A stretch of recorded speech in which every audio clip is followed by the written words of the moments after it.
And shalom, shalom, everyone. Welcome everyone to King James Bible University Precept Mastery on this Sabbath day. We want to welcome everyone here. And just going to be going over a few things. Welcome everyone to King James Bible University Precept Mastery on this Sabbath day. We want to welcome everyone here. And one second. just going to be going over a few things. I had to check two things. Sorry about that. But we want to welcome everyone here, as well as we're going to be going through a couple of things that I want to make sure that we have pretty much set. We're going to have some other people in here. I'm going to be bringing people up. So let me post in the link to Inside to get inside if you want to go into Zoom, and you can check it out in Zoom, and you might have a comment or question or something in there to where you can go over there and you can actually get in here to where you can do it. So I want to make sure that. So I'm going to be posting that in this chat area, which I'm doing currently right now, as well as I'm going to edit the video and I'm going to put it down there, and I'm also put in a link to Zoom. So I'm putting in the link to Zoom, and it's in here. So if you refresh your screens, you can actually get in there. So you can click in, then you can join over, and you'll be more than welcome. If you have a question or anything, you'll be I got Elder Pittman here, so I'm gonna bring Elder Pittman up also. So it's going to be more of an open forum, but the main thing, what I do want you guys to understand is a couple of things on why I'm coming on today and what was going on. And basically, as people coming in, we're going to get a better understanding, because we know the other day that we had a gentleman on where he actually wanted to refute the Jesus is the seed of God, or Yahweh is the seed of God, which came on, did quite poorly. And he ran first to the book of Enoch, which is a problem within itself. However, the main reason I'm coming on is to show you a couple of things and to actually show you the reason why, because it actually upsets me, and a lot of people try to figure out why, what kind of gets up under my skin, and this is one of them. And this is why even people who actually know me pretty good, and when we in the back, why I will take a different type of attitude towards people who do what I'm getting ready to bring up. And basically, the guy came up and he told me, as well as I have Brother Quentin here, and he was actually back there with me when I was talking to this guy. And he told me his name was Mikhail. He right up front told me this. His name was Mikhail Ali, which you can go back and look at the video, which we're going to be showing some pieces of video, which I'll show you there, where you'll see his name is there. However, come to find out, that's not his name. Now, most people sit there and tell me, why is that so important? Number one, if you don't want people to know your name, some people will just put their first name and then that's it, and they put first name and whatever else behind it. Or they can use name like, daughter of Zion and all that. Everybody gets that. They know that's not your name, and you just choose not to share your name. We understand that. I'm cool with that. I'm completely fine with that. What I'm not fine with is where if you over on the YouTube side or whatever, and you want to come up with those names, that's fine. Don't come back inside Zoom area and we have all the names, and then you have a name up as Judah, Kayan Judah. That's because right there you telling me, and you're not willing to be upfront, as well as this guy wasn't willing to be upfront. Now let's just say, just so happened, if he would have been correct, and it would have been made out in that name, the first thing would have came back, that name got to change, because that's not my name. This is the problem that we have throughout Israel, which I'm going to show you a small, probably a 2-3 minute teaching on this, to where we're going to all end up speaking about it. But the main problem we have is this: it runs rampant throughout Hebrews. Everybody changing their name to all these names to where nobody know what their name is. And then you have some of these same fools, and I can't call them anything else but a fool, where they sit there and they say that was their slave name. So if that was your slave name, I'm going to ask you a question, and they need to be able to answer their own question. If this was your slave name, Are you still in the land where we were slaves? 100% yes. So why in the world you change the slave name to another slave name? Because it's a slave mentality. So this is the issue we have. But this is why I really sit there and I get on people where you come back there, don't come telling me these kind of names, because same thing I told people before. And some of the people who know me pretty good, they know the same thing. When me and my wife went out of town, and we was in a town where a guy I met over here in Cali, but he lived in Georgia, and his name was Adam. That's what he told me his name was. So when we go there, we go right to his neighborhood, right in his neighborhood, in the locations where he said he normally is. We get there, and I'm asking people, because I didn't see him, I'm asking people, do you know Adam Walsh? Do you know Adam Walsh? People, no, I never heard of this guy, never heard of him. And it kind of threw me off. Come to find out, he comes up, and that's not his name. He said, I named myself Adam. I named myself Adam because Adam was the first man. You know, I get where people will name, you know, people have nicknames. We get that. People might be called whatever, you know, same as my brother. You know, I call him by his middle name. But, you know, a lot of his friends, you know, his older friends now, they call him by his first name. However, we grew up all our life. We always call him by his middle name. It's always been cool. And it's no big deal. But the main thing is you have people make up a name. And camps is rampant for doing, they make up a name. And all you have to do is go somewhere else, and nobody, you can go amongst his family and nobody know who in the world you're talking about. So the name is being the deceiver, in which I'm going to even show you in scripture that they are deceiving you. But people love to go out and do these things and think that they're doing something because they think that they changing the name, it does everything. And literally the problem is you're deceiving other people. But the biggest part is you having people who want to teach and they deceiving people, which I'm going to show you also in scripture, which is letting you know they're part of the deceivers. So the main problem I have is this. Same thing. We have a lot of people who like to flip back and forth. If that's what you're part of and that's what you're into, you go there. You hang out there. Because I'm not about fakeness. Same thing. People thought, oh, well, Michael, is that your real? That's my God-given born name by my mom. You know, same thing. My first and last name is all real. But you know, if I didn't want you to know my last name, I would have just told you my name is Michael, the servant of God, and left it at that. And that's all you would have known was my name, the first name.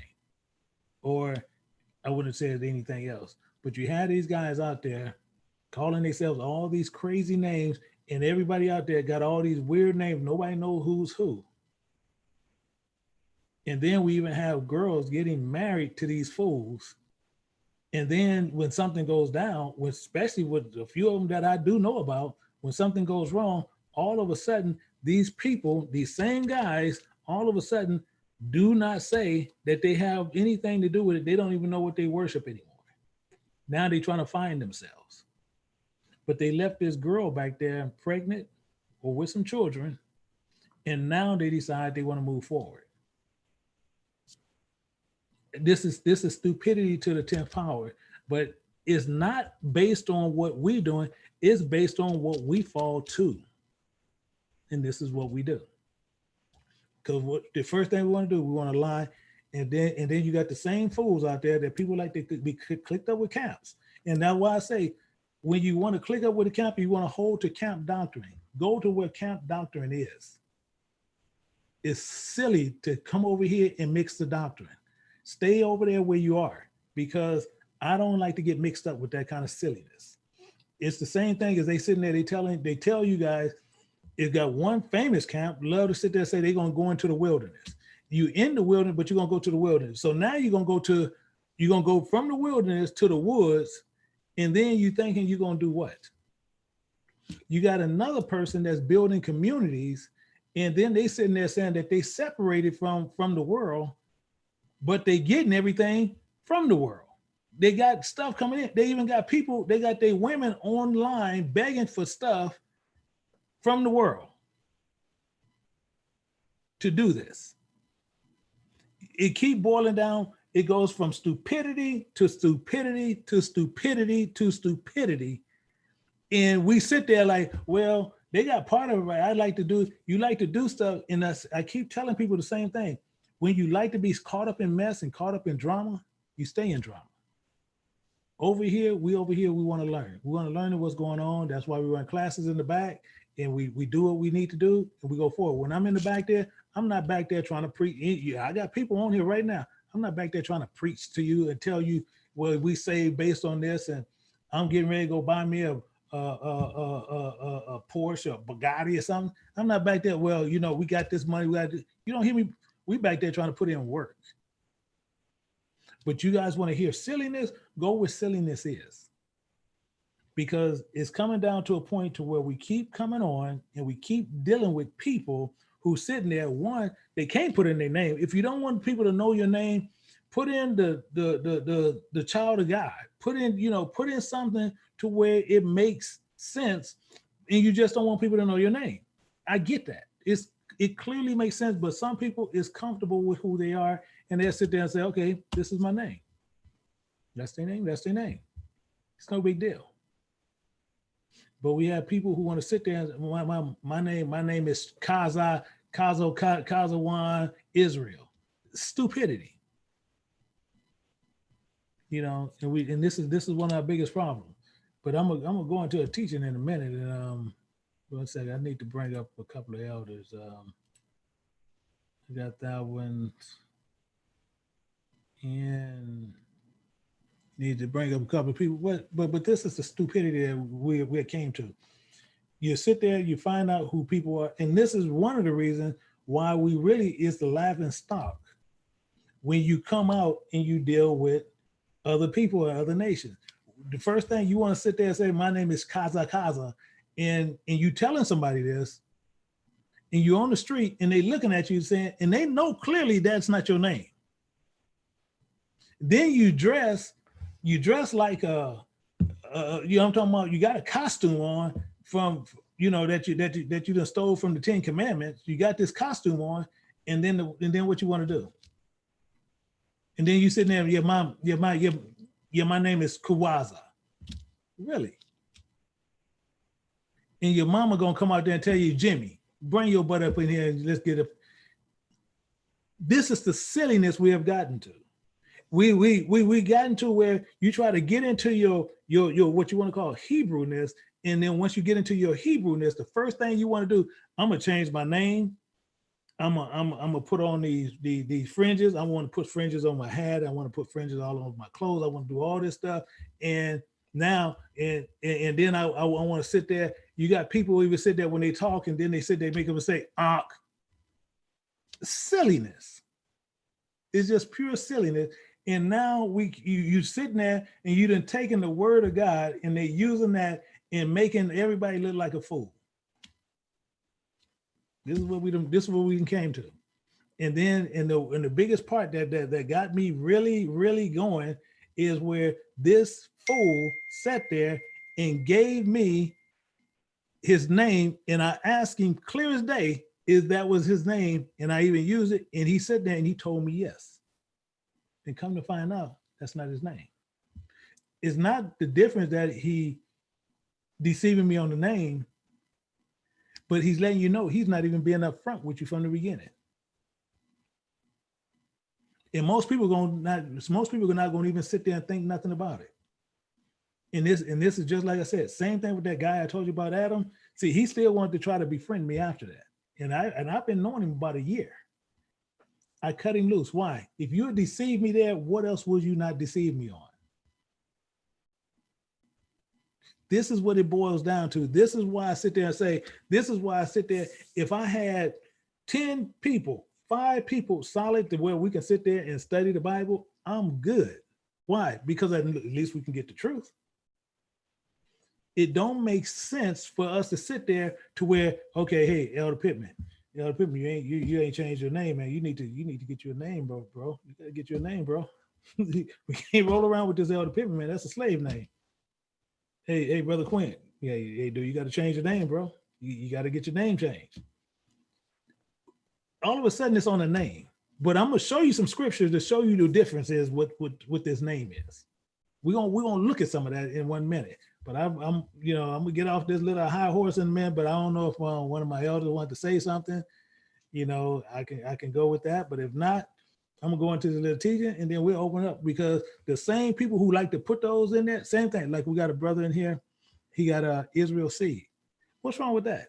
He don't want you to know what his name is. So it's nothing wrong with that. Same thing, you got Be For Real. What's wrong with that? It's nothing wrong with that. I'm trying to pull up a couple of more, see who else is in here. These names, evidently they don't want you to Hebrew girl. These are names, but you just Israel seed. That's it. You don't want you, okay, evidently he don't want to share his name. It's no problem there. Israel seed. That's all he said. That's all you need to know. I'm Israel seed. Nothing else you need to know. Be for real. That's all you need to know. Be for real. Hey, that's all. Being for real. That's all you need to know. Nothing more. What can you say? Nothing. Is that their name? No. Being for real though. You go right up here. You look at this Hebrew girl. Why in the world is she saying Hebrew girl? She don't want you to know her name. It's no issue. Coming back, she'll probably have her name there. I ask her name, it's no issue. Everybody else I see just have pretty much names there.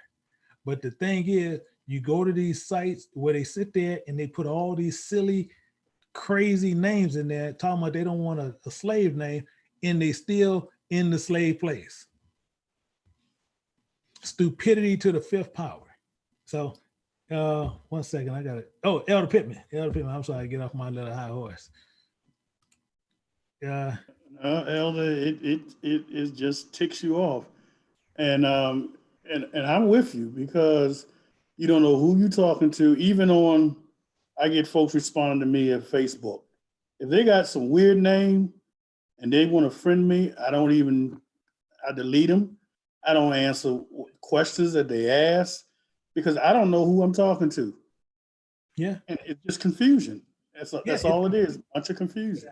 Yeah, I don't know why this sister put her name. I just saying that was fine. Her name was that, but she I guess she said, well, I'll let you know what my name, but she got a Hebrew girl, but I'm sitting there letting her know that's fine. We know that's not her.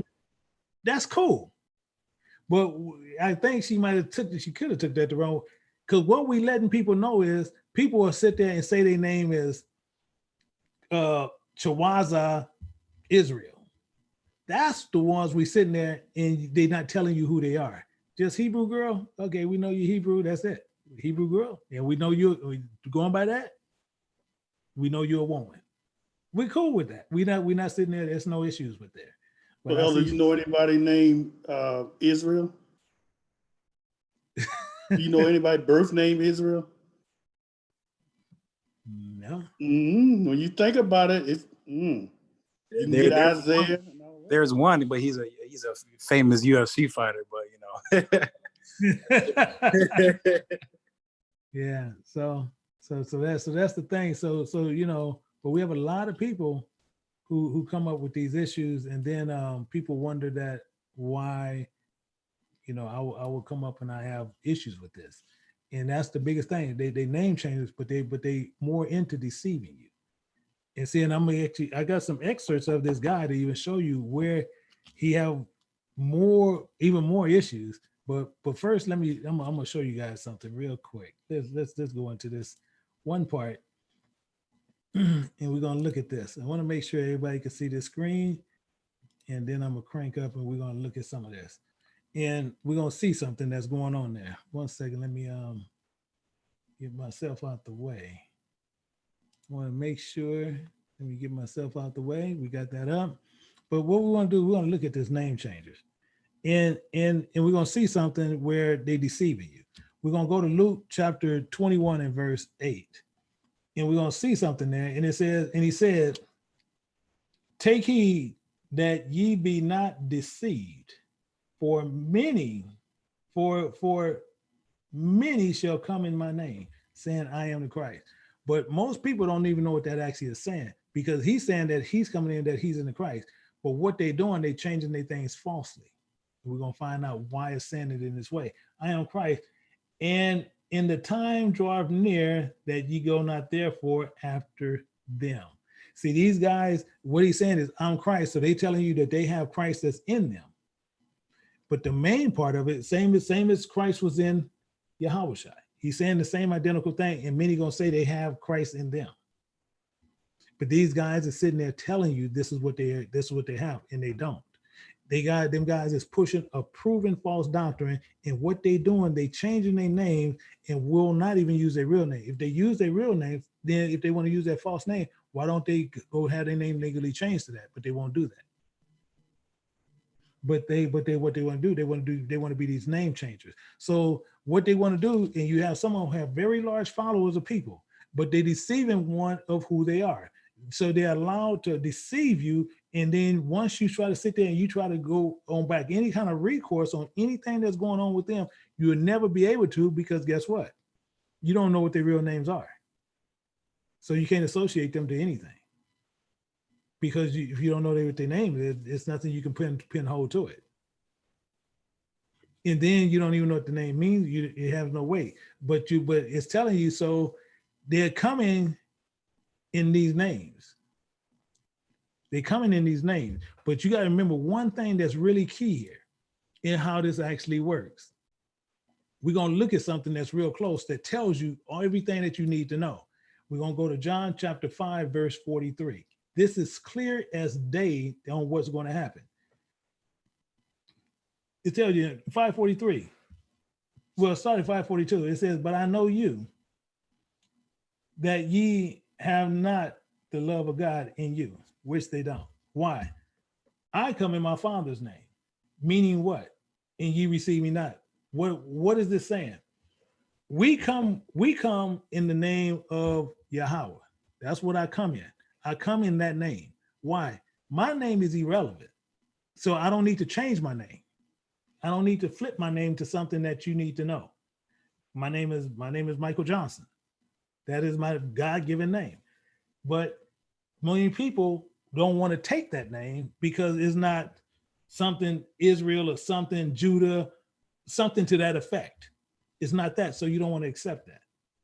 But he goes on here. He said, if another shall come in his own name, which they changed the name to where it ties to his name, Israel, Judah. These names ties to that. So once it ties to that, what happens? You will receive. Y'all receive them. You receive them. Why? Because they coming in a name and has the names that you see in the book, in the Bible. It's right there in the book. So while they're sitting in the book, now you're sitting there, now you done took hold to them. Now you sit there and you believe in what they're holding on to. Now you think that since they're doing this, now you think that everything that they're doing here, you're good. Why? He's Israel. His name is Michael Israel. Oh yeah, he has to be it. He has to be the man. His name is Kazawan. His name is Chaga. Whatever you want to sit there and say, he's this. So he's coming in the Father's name. He got rid of this slave name, and now he's coming in his Father's name, and we're going to accept him. But when you're coming in Father's name, you're coming in the name of Yahweh. That's what your name you're coming in. Meaning what? Your name don't mean anything. You're a servant. So there's no reason for me to change my name. My name is irrelevant to this book. My name is irrelevant to anything you need to know about this Bible. Period. I'm irrelevant to this entire thing. If I was wiped out tomorrow, the Most High would have another one to replace me. My name is irrelevant. The main part, that's why he say, and you come in his Father's name. So that's why you sit there and I'm only looking for people who's actually seeking him. Names are irrelevant here. But they want to sit there and tell you these names. And then the first thing that we do, we want to catch hold to these people. Oh yeah, well, yeah. Hey man, do you be hearing Big Judah and them? They say, what are they doing? This guy is into every kind of false book you can think of. But since Judah's in the name that he has, but Tell them to go get a check and go see if we can go cash it. Tell them to go do that. Tell them guys who are all these crazy names, tell them to get a check in that name and tell them to go cash it. I guarantee you they're going to tell you what their names is. See, because you have to remember something, but they're going to come in their own name, and that's why they changed the name. They coming in the name sounding like Christ, and it looks like him, and you think it's him, but it's not him. And this is what we have dropped down to. So in 2 Corinthians chapter 11, in verse 14, he makes this perfectly clear. So no marvel, for Satan himself transformed into an angel of light.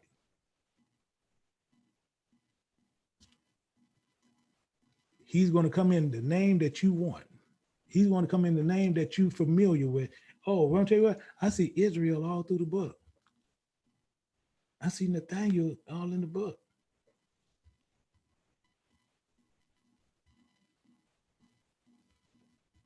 I see Jacob all in the book.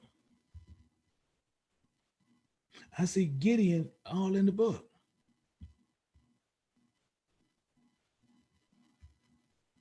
You see these people names in the book. So now you sit there, and then not only that, they sit there and they can tell you all this stupidity, and you hold on to it. This is literally what we do. We have boiled this down to basically stupidity, literally making the word of God a lie, and we hold on to it. We hold on to it like it's nothing. We sit there and people, we sit there and tell people all this stuff, and then they want to walk around, look the part, put on all these just silly looking clothes, and all of a sudden now we look like we Israel. Outside means nothing to him. That's why he's gonna put it up on a tree. That's why he's gonna kill it. But we want to look the part. Oh, we don't do it, but I look like Israel. I got my fringes on. I got them wearing out. We out there. More power, brother. Really.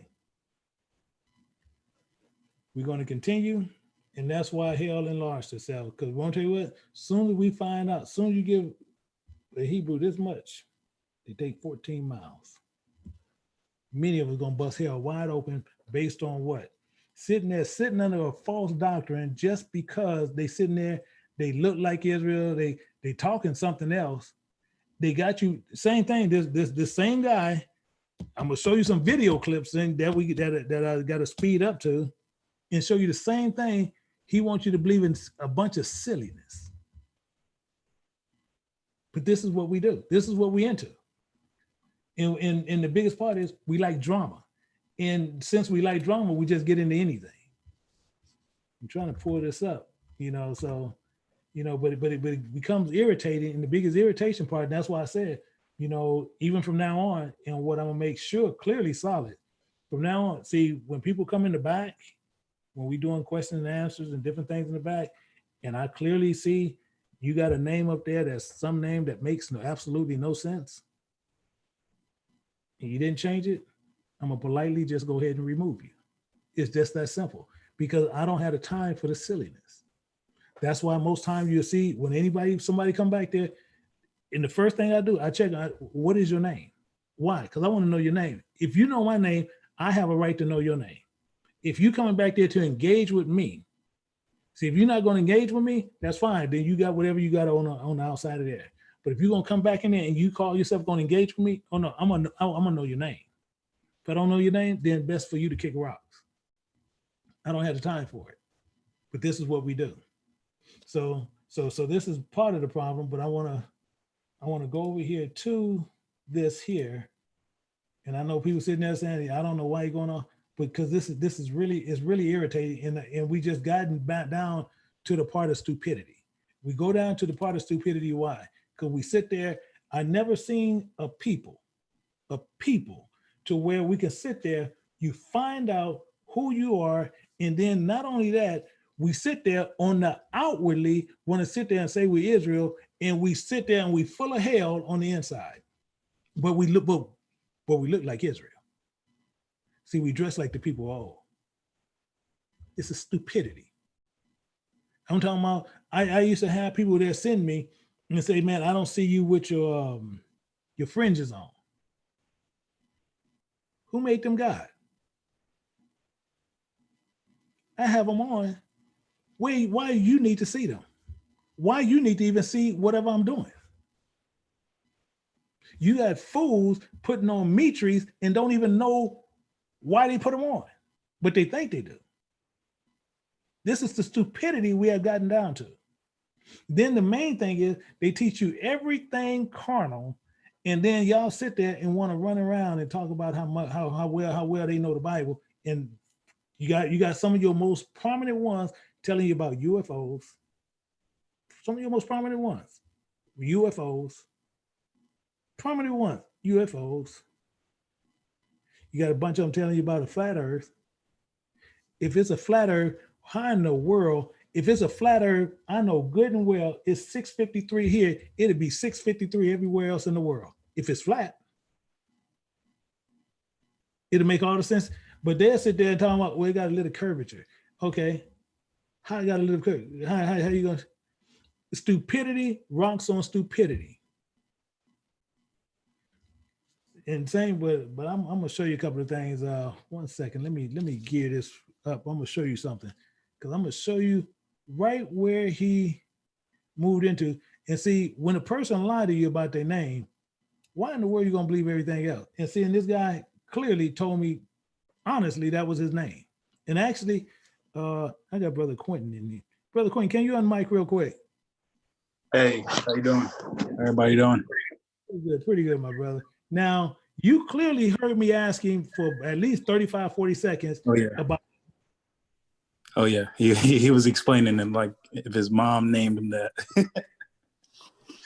Like, literally explaining how to pronounce it and everything. And he's so flat out told a lie. Yeah. And I thought it was his name, how he was explaining it. So exactly. So I'm thinking it's his name. Yeah. But this is the thing that the problem that we have. People do this, and it's irritating.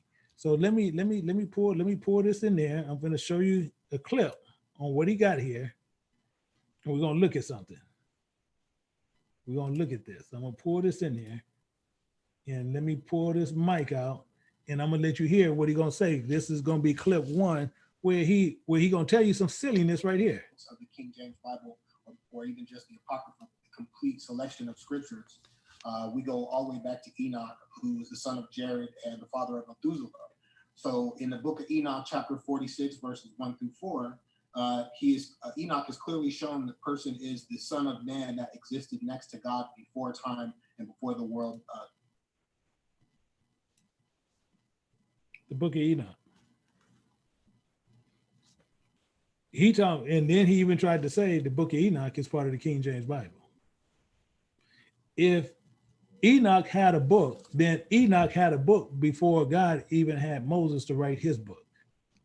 So then Moses would have been fall in line. And actually, when it's talking about pregnant and everything else, Moses would have had that same line going in there, and you would have seen that same thing fall into the Apocrypha. The same thing would have fell into the New Testament. But you having somebody being a fool as they are, sitting there telling you something that he clearly think he has the truth. In the first book he goes out with is Enoch. That's his foundation. That's why I told him from the beginning. So you're using that as your foundation. And then he's telling me, I don't want to accept Enoch. I don't want to accept the lost books. When was the books lost? It was never lost. So that's one of them. This is one of the problems that's right here. I'll show you another one where he did, where we had a problem at, and a serious problem. It's at 116. We're going to go up. You know, see, and same thing goes with this guy here. You know, when they do that, I don't deal with you anymore, because even though he did everything screwed up, but even for him to sit there to say, hey, you know, can we chop up a little bit, you know, go over something? I wouldn't go over nothing with him. Why? Because one, I don't even know who he is. You lied. So I don't deal with those kind of liars. So let me pour the second one up, and I'm gonna show you something where he had another problem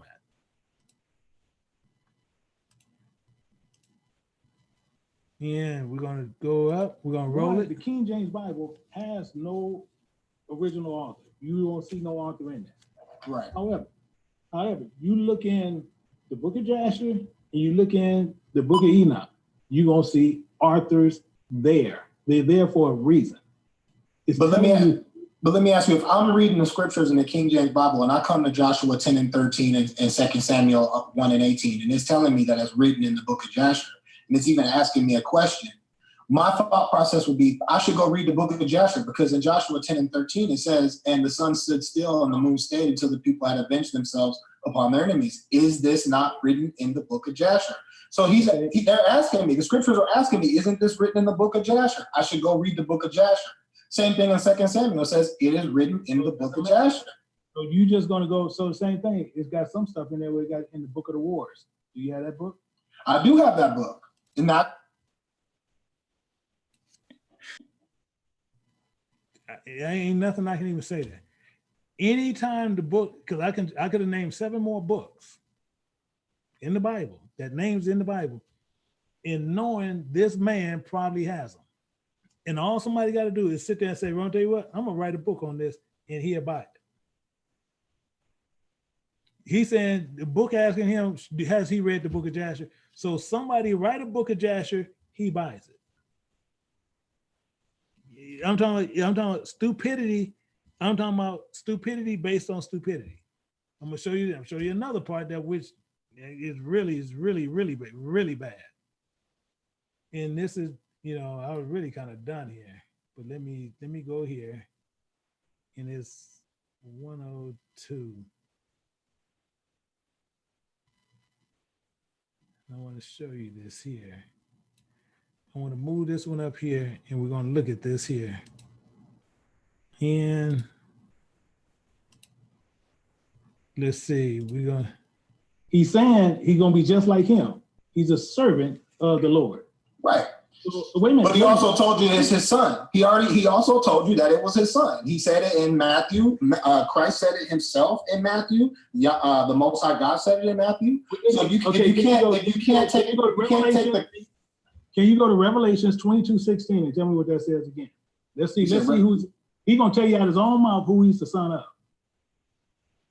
Right. You're talking about the seed of David, which again goes back to your point about Mary. Mary's from the seed of David. So he's birthed from the seed of David. Matthew chapter 1, verse 1 through 17 shows you the 42 generations of Christ, all linking together with the bloodline of King David. So when he's saying son of David, telling you the 42 generations of Christ? Yes, Matthew 1 through 17 shows you the 42 generations leading up to Jesus Christ. I mean, it's literally the first verse of that book. It says, here is the generations of Jesus Christ. And it lists 42 generations all through the bloodline of King David. I mean, we can pull that up. It literally says that right out the scriptures. That's why I'm saying, like, if we can't accept the actual Messiah or the Most High God himself own testimony, then we have problems here. So it says Matthew chapter 1, the book of the generation of Jesus Christ, the son of David, the son of Abraham. So it's going all the way back in time through one bloodline of people. Wait a minute, you saying it yourself. The son of David, the son of Abraham. Because of Mary. Why don't say the son of David, the son of God? Because Mary is from the bloodline of King David and he's birth of Mary. That's why Gabriel had to explain. She's from the bloodline of King David. She's not. She don't even have a genealogy in here. The entire first book of Matthew is the generations of Christ all the way going back. Like, I don't understand how it's said. It's showing the that lineage in Matthew is showing you the lineage of Mary. Go read it. It's showing everybody's it's showing who begat who all the way back. Okay, let's look at it. Let's look at it. We got to go look at it. We're gonna go to Matthew. Let's go look at it. We're gonna see whose lineage this is. As it goes down, it goes down, it goes down, it goes down, it goes down. Now it gets down to 15, and then it says, and Eliezer begot Methan, and Methan begot Jacob, and Jacob begot Joseph. Mm-hmm. Wait a minute. The husband of Mary. Hold it. And if you're keeping the commandments, you're marrying within your own tribe. You just missed everything. It's showing you the lineage of Joseph. It's telling you this. Now, if that's not stupidity, I don't know what is. For whatever reason, he want to look over Jacob begot Joseph. And this is why I ride on my classes in the back and I tell them, slow down. Slow down. No matter what, he keep looking over that Jacob begot Joseph. He goes right to Jacob, the husband, guy begot Joseph, the husband of Mary. And he's tying Mary to that lineage. And Jacob begot Joseph. I don't even know a part. I don't even know a part we miss here. But he's sitting there, and you heard out his own mouth. He's saying himself, Mary is from the lineage of David. And clearly, it'll tell you all through the Bible that Joseph is from the house of David. You don't see Mary says no way. He's saying she's keeping the commandments. And you can't see where she's keeping all the commandments, number one, because she was just well favored. If you want to see who keeping all the commandments, you got to go to Luke, and you'll see that with Zechariah and Elizabeth. Actually, before that, I'm gonna show it to you, so you won't think I'm lying, because we gotta need to make sure we know I ain't lying about what I'm talking about. So we're gonna go there and we're gonna sit there and we're gonna see the same thing which was going on. I want to get down there and let's go over there real quick so you'll see that I'm not lying. So we won't have no misunderstanding. We're gonna look at Luke chapter 1. And we'll start at verse 5. It says, there was the days of Herod, the king of Judea, a certain priest named Zacharias of the course of Abib, and his wife was of the daughters of Aaron. So it's telling you who she is, even telling you who she's the daughter of, and her name was Elizabeth.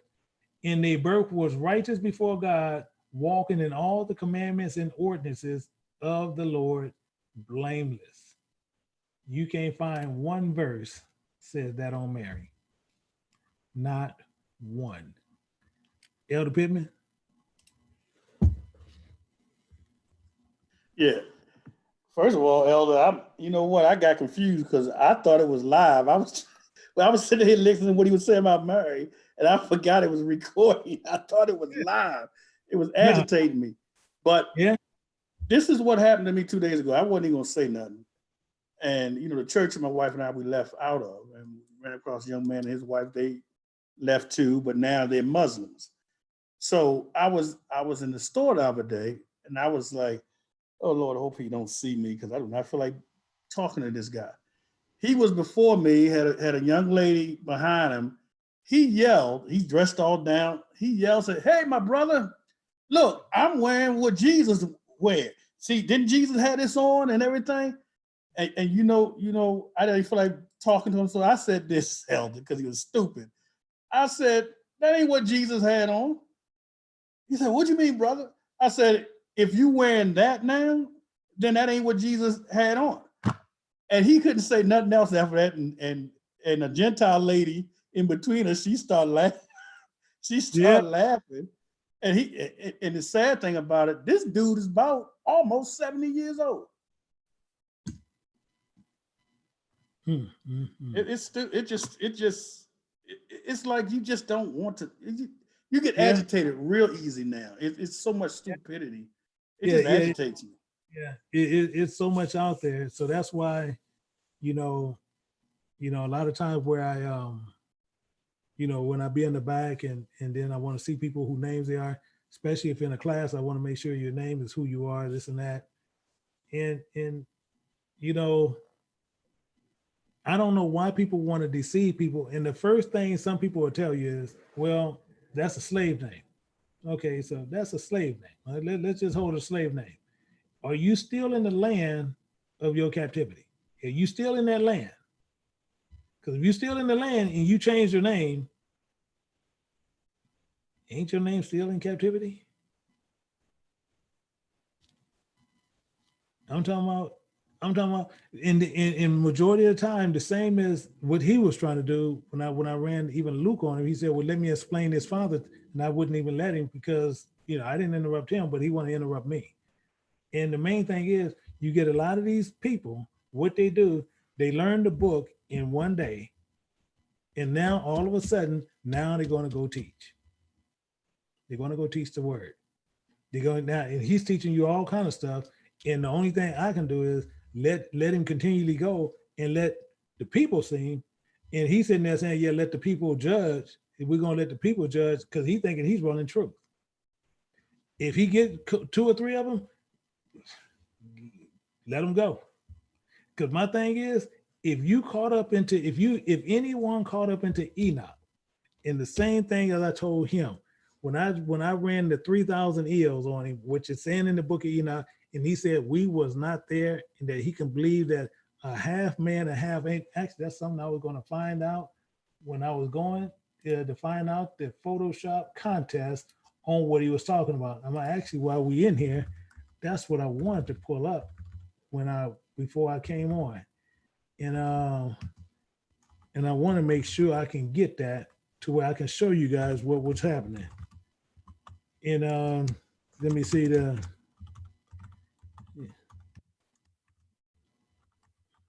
I've seen all of them, Elder. with yeah, I want to find that. I want to show, I'm gonna show you this because it was a Photoshop contest, and that's what I want to pull up. But I want to show you where they was doing this, and now we got, but we're so stupid, we take it for truth. And I'm gonna find which one it is, but I'm gonna go through it. But this is telling you, this is the images of Photoshop contest with giants, and this is what this guy was talking about. This is this stuff, but I'm gonna find the right one. I'm gonna find it. So while we in here, I'm gonna find it. So now, and the main thing, as what I was telling him on what people can do, if they found them, and you see, if they found something and it was really real like that, they'll be on tour just like King Tut. They'll be on tour because it'll be something the world will want to see. But you don't see that. The reason you don't see it because it's not real. The reason not real, that's why you won't see it show up in no place whatsoever, because it's not real. But whatever, all they have to do is show you the perception of it, and then they show you how much people done did. Actually, this is, let me see, I'm trying to find, yeah, these are Photoshop content. That's not the one. I want to find the one where it actually has this Giants Photoshop contest, because Photoshop has it, because the guy showed me this a while back, and we didn't see it. Some of the stuff they taking off, Elder. Yeah, well, I tell you what, here go another Photoshop contest right here, and you watch, look at this, the dang polar bear and the little bitty girl want to play. But we so silly, we can get the right teachers to sit there and tell you that that's real, and you got some of our people gonna believe it. You got some of our people will believe it. One thing they are saying why people can't find skeletal remains now is that because each country government got together, and guess where the bones and stuff, they dropped all the skeleton bones, supposed to be out there, the Bermuda Triangle. Yeah, I kid you not. Yeah. So they're in the Bermuda Triangle. They out there. Oh man, then there's some countries overseas, nothing but mounds, and it's against the law for you even to go and just dig up a bone. They got all kinds of lies. They teach some of that stuff in seminary. Yeah, and see, and that's why a lot of people, they get highly upset sometimes, and a lot of people get upset with me because you get some people, well, man, you just hold it at one book. You hold it at one book. You hold it at one book. It's the same thing. Is what if you had somebody made a couple of different types of $100 bills? Do you want the real one? Or do you want one that you don't know which one is real? All you gotta do is know the real one. You know when you get a fake one. But you'll take all the $100 bills because you don't want to miss out. And all you need to do is learn what the real $100 bill look like, to where you make sure you get the real $100 bill. because all the other $100 bills ain't gonna get you into where you need to get into. It's the same thing with the dang Bible. If you're sitting there, you eating on everything on everybody's different Bible. So when it comes down time to you and you come to the kingdom and you sitting there, Lord, Lord, he gonna say, who you? And you're gonna say, it's me, Lord. You know, we did all these works in your name. Dude, I don't know you. Who your name? Chaza Kawaza what? Oh no, bro, I don't know you. I don't know you. Your name was what, Judah? Kabaza Judah? No, dude, I don't know you. I don't know you. Yeah, you can depart, bro. I don't know you. And then you're gonna have issues. You're gonna sit there, man. I used to stand on the street corners and do all these things in your name. Yeah, bro. You did them in your name. Didn't you change your name? Many of us gonna bust hell wide open based on following false doctrines as what we do. See, people think on Sundays they following false doctrine. We got more people being foolish following people on the Sabbath day because they walk around. Them look like Hebrews. Ooh, they look like Hebrews. Yeah, they dress down like Hebrew. They Hebrew down. Yeah, I don't get it. I don't get it. And I tell you what, and it tells you all day, and then they want to sit there and they want to run you as they want to sit there and they're gonna be your leader. And it tells you this all day long. And I don't know how many times I got to show people this, but we go right here to 1 Peter chapter 5, verse 3. It says, neither being lords over God's heritage, but being examples to the flock. But they sitting there and they're gonna rule over you like a Lord, telling you what you need to be doing. You need to be doing it. Where your fringes at? Wear this, wear that. Get in line.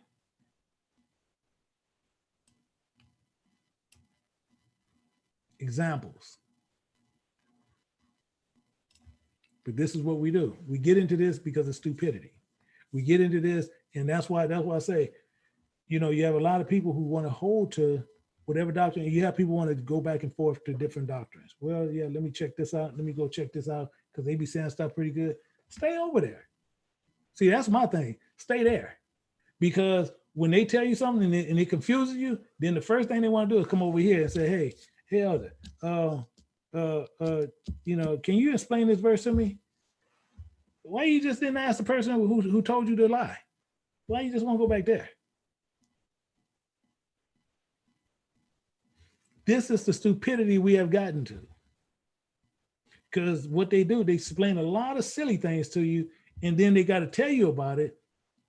And then the first thing they do, you find out a contradiction. The first thing you do, and most times how I catch a lot of them is because a lot of stuff I be done taught. And then you come, and now you come over there, and then you ask me the exact question I might have taught 3 or 4 months ago. And the first thing I normally tell you, either sometimes I won't even address it, or I tell you, go back and look at the video. Go back and look at the video. Why I tell you that? Because I'm gonna tell you what, wherever you was, got all that confusion, stay over there with the confusion. See, and people sitting there, people look at YouTubes and all these different avenues for numbers and growing. My thing is just to make sure that his people was fed. So many people have issues. Same thing, you get people coming here, well, I don't like this one, I don't like, I'm gonna dislike this, I'm gonna this. You dislike what you want.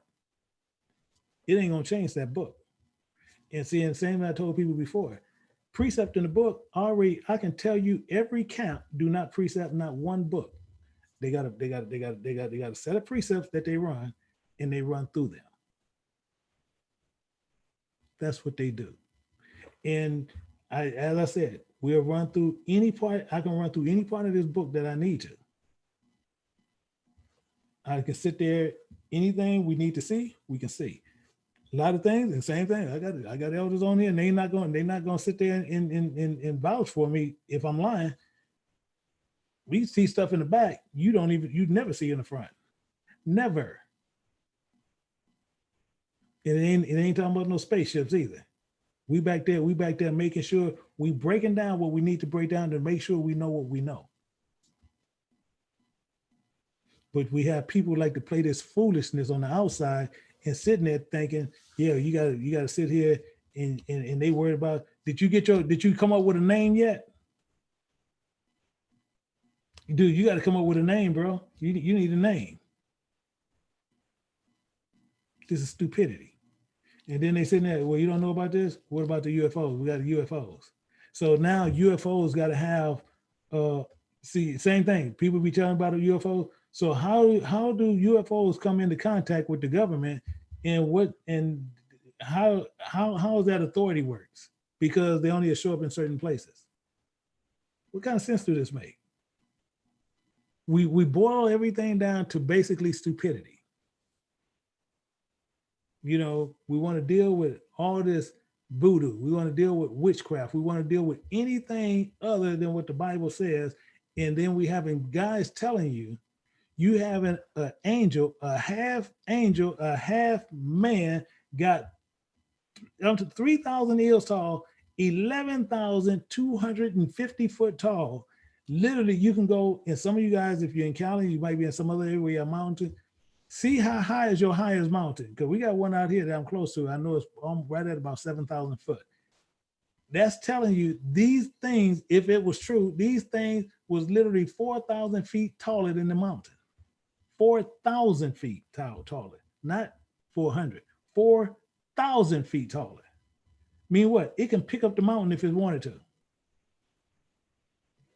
Literally what it's telling you. It's just like you walking outside, and if your grass is 3 or 4 inches high, it's like you standing next to a patch of grass. That's what that's saying. And you got fools teach this, and we got more foolish people that believe it. I'm telling you, you know, you sit there and we go into our teachings, we do our teaching, we go more into it to try to get closer to it. And the closer we get to it, and then we got more foolishness comes right back in. You know, and then the main thing is, and the reason why I speak even the way I speak, because most people think you want to beg for money.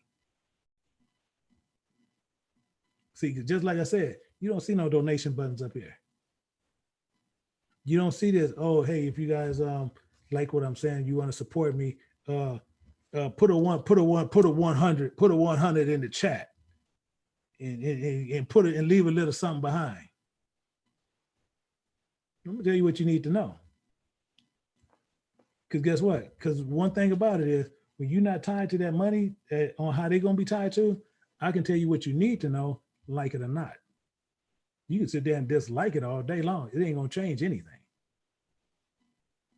So this is why,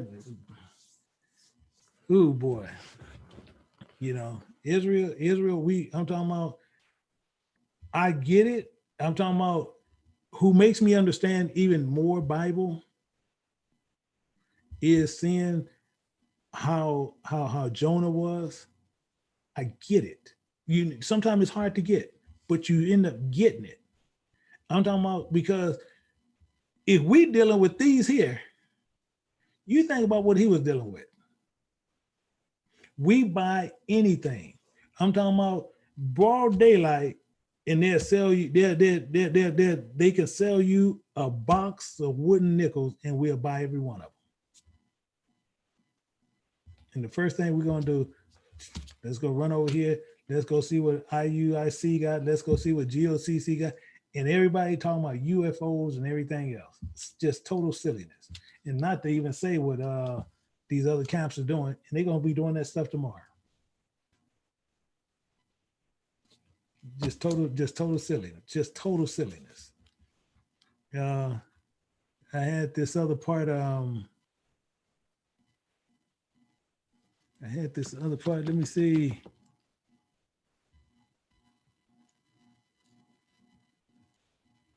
We had this other part. Yeah, I'm not going to even run that one. You're not going to even run now. But yeah, but right now we you know, I'm going to open this up, and if anybody have anything, a comment or a question, more than welcome. You can either come in the back, you can ask it live, If some people are having issues and you want to post it inside the comment on YouTube, you're more than welcome, and we'll look at it there. Other than that, we're just trying to make sure that, you know, the problem is, and people wonder why, you know, people look at it so ignorantly. You know, if you ever look on the corners and then they sit there and they made fun of them once before, showing them brothers on the corners, they out there telling you who they are. I already know who I am. Why I got to go out there and forcefully tell somebody who I am? Why I got to go sit there, stand on a street corner to, I'm the chosen? What is that going to prove?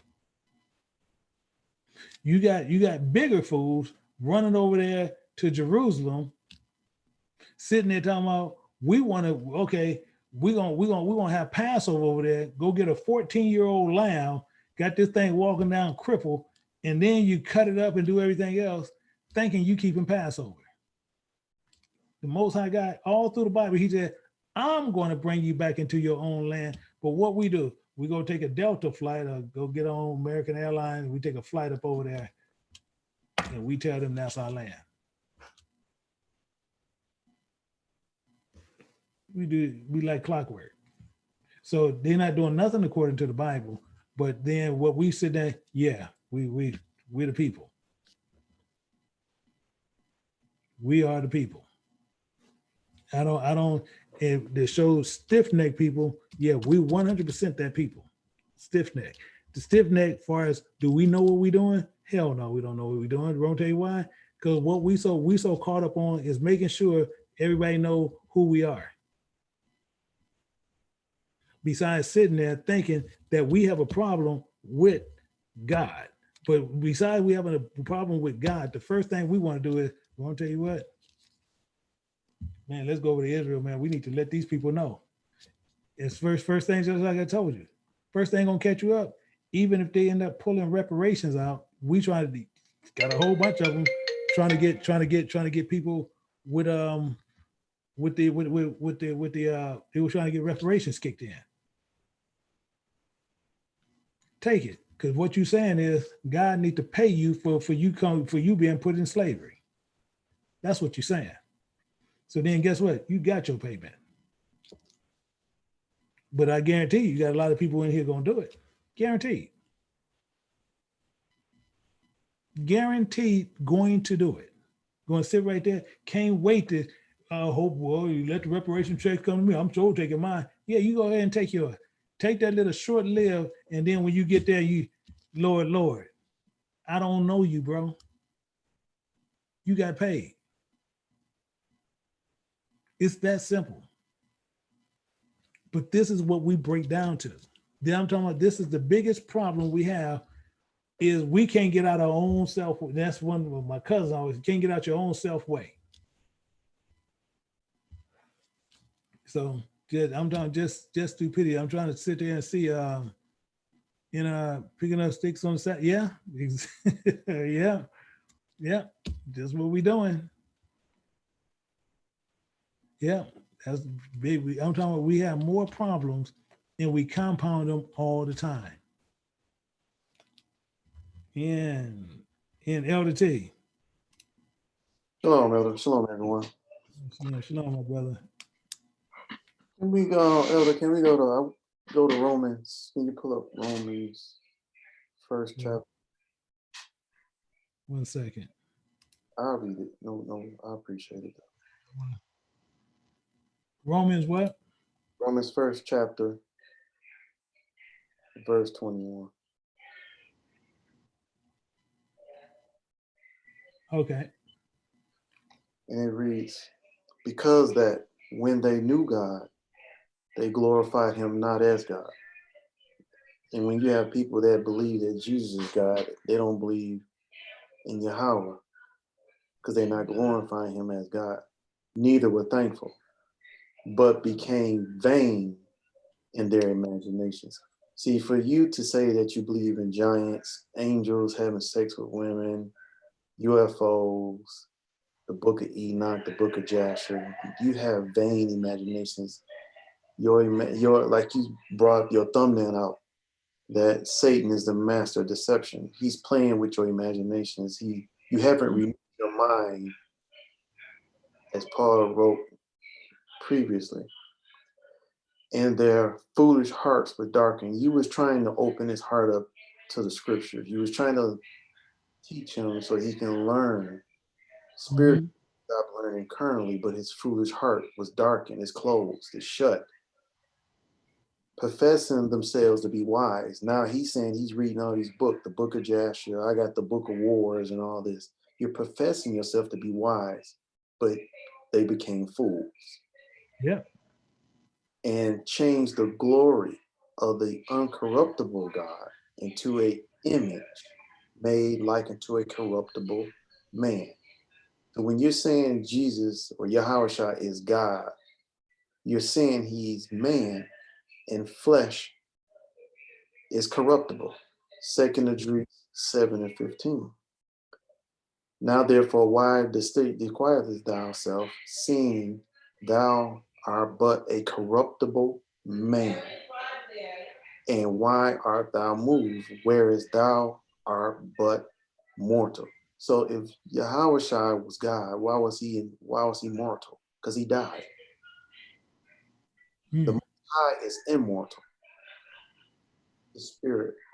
But hopefully that brother can get it, and other people can understand it, that he was speaking on the Roman Catholic Church. I noticed he kept bringing up the Roman Catholic Church, but like when I spoke to you earlier, the teaching or the philosophy of Roman Catholicism, one of their teaching is that Mary was impregnated by God, the Most High.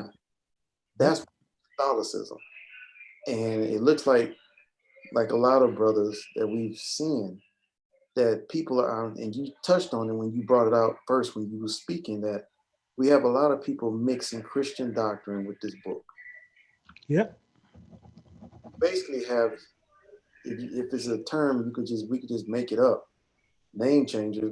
But we're gonna just call you Hebrew Christians, because that's basically what you are. You're saying that you Israel. You saying that you are the people in the scriptures, but yet you still preaching and believing in Christian doctrine.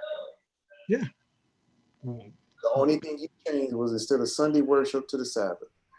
That's been other things. Like Christians like to go, they put on their finest. We was all in the church. We put on our finest suits, our gaiters, our lizards, our hats. We're looking good, but we know we full of sin and iniquity and hypocrisy on the inside. And that's exactly what's happening. You got people with the fringes hanging, and my name is Shabbat Ba Judah Israel and all this. They looking good on the outside. They got their beard hanging down. They got their fringes. They got the headband, the turbans. They got the meat trees on, but they still are Christians on the inside. Yep. I'm jumping, man. You hitting that so hard. It's unreal, bro. Because literally that's all they are. And I tell you, and the worst part about that is you have a lot of them literally believe Jesus is God. A lot of them believe that, and they push that. So what they do, all they do is put on top of that, they just put that they're Hebrews. So they just stick that on there. So they're no different than saying they're Baptist or Methodist or anything else. They just got on top Hebrew. That's it. And I'm talking about, and they don't know where that doctrine came from, where Jesus is God, where that doctrine came from is from the Romans. It came from Roman Catholicism. That's where it came from. So now people sitting there, and now you got all these people trashing Roman Catholicism, everybody trashing it in every aspect of every church that's sitting out here came from it. That's where they came from. Great mystery. Baptist, all you can name every one of them, they came from there. And the first thing they'll say is, no, we don't believe in that. No, dude. If they sit there, if they take up a tithe, they got that from the Roman Catholicism. That's one of the wealthiest religious organizations in the world. Is Roman Catholicism. I tell you what, a lot of people don't know. Them boys is so powerful. See, this to let you know what kind of power they got. When that raping them young boys was going on, you don't hear one cop was able to go in and arrest one priest. Not one. They sit there and they had to talk to them to see if they can, hey, well, we'll do this, we'll move him over here, and we'll move it. They wasn't allowed to go in. You didn't see they go in there and take not one book and confiscate one book from their records. Nothing. Vatican, they have their own police. The Italian police can't even go in there and do anything. The Vatican has their own law enforcement and everything. You can't touch them. Yeah, you cannot touch these boys. So that lets you know what kind of money they got. 1 second, I got a brother, brother Kemet. I think it was. Oh no, yeah, brother Kermit. Yes, sir. Yes, sir. How y'all doing? Shalom unto you and everybody on the panel. You know, I just want to chime in and say that, man, Father is really awesome. Our God that we serve, our high power, He's so awesome. And I just want to give Him first and foremost praise, glory, and honor right now above everything, man, because you just don't know. Right now, He's moving in a miraculous fashion. Earlier today, I was kind of bombarded a little bit in my mind, in my spirit, about some of the things that were going on, you know, just in life period. And, you know, we as a people, we want to be on acceptable before God and not an abomination to Him, or we don't want our labors to be in vain. And it was bothering me that, you know, certain individuals that call themselves teachers teach certain ways. And I'm like, oh, please. Certain people live certain ways and they're not accepting the truth. And I'm like, oh God, please. And here it is. I didn't know you all were going to be doing this broadcast tonight, because I saw the debate between you and the other little brother the other day, and I heard in him the same teachings that go out and infiltrate the minds of so many people looking for truth. But the words say that if you don't have a love for truth, that God Himself will send you a strong delusion, and you can't help but hear the strong delusion in His protest or in His stance of what He said that He was believing in. But I was looking at not only that brother himself speaking that way, but that spirit that teaches all people those same words, you know, and they all saying the same knowledge. So it's like, Father, is this truly the battle that we're in? Is so real that in that razor blade edge of truth is cutting through, but it seems like it's missing a lot of people. So a lot of folks on, like Brother Jenkins be saying sometimes, they on the wrong side of the plumb line. Now, if this ain't God showing us what we need to do to be in truth, I don't know what is.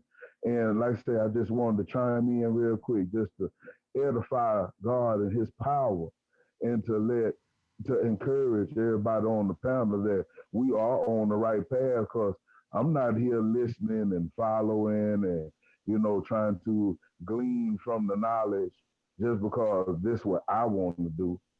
God birthed me into this world and chose me for this, and He made me get on the righteous path, you know, because too many times I chose to want to do the wrong thing because it was easy or convenient, you know. It really is. But a stolen bread is bittersweet. It's only sweet for the moment. But, you know, and I don't want to be wrong. And I encourage anybody else to have the same like passion and not want to be wrong. We're supposed to have the mind of Christ, and He obeyed God from the time he was in consciousness on up, he obeyed God. But just keep on, man. Keep on, because these brothers are shooting. The Bible says that we are supposed to have the shield of faith to quench the fiery darts. And these brothers are shooting some very sharp darts at the minds of individuals who don't know no better. You know what I'm saying? Oh yeah. See what a lot of people fail to realize, I'd rather have three faithful people seeking truth than 5,000 people that's seeking falsities. Yeah. See what a lot of people fail to realize. So see, they tell you, you know, same thing how you saying how he'd get you. See, I tell this story. I know my brother gonna kill me when I tell it because he don't like me telling it. You know, I can tell you about you know, when our thieving career, me and my brother had a thieving career when we was about 10, 11. We decided we gonna go to the store. We can get the store. So the store owner, he knew us. So we can go in there. So I was the guy, I'm gonna sit there and I asked the guy how much is this. And usually they had all the liquor behind the counter. I just asked him that while him and my cousin can get all the stuff. And one day we went in there, man, we got the game going, and who walks in there? My uncle. It wasn't pretty from that day out. I'm talking about he whooped us, our mama whooped us, my aunt whooped us, my uncle whooped us, everybody whooping us. Then they called our grandfather and they came. So I had a short-lived thieving career, and when they say they're gonna beat it out of you, they beat it out of they beat it out of us then. Yeah, I'm talking, man. I'm talking, man, we left everything. That was it. Our thieving career, man, it was short-lived for one day. Yeah. And I said, well, I tell you, the Father himself whooped me that same fashion for me getting out of line. We had a conversation one time, and I told you that if you got out of hand, that I prayed that the Father whoop you back on the straight and correct path.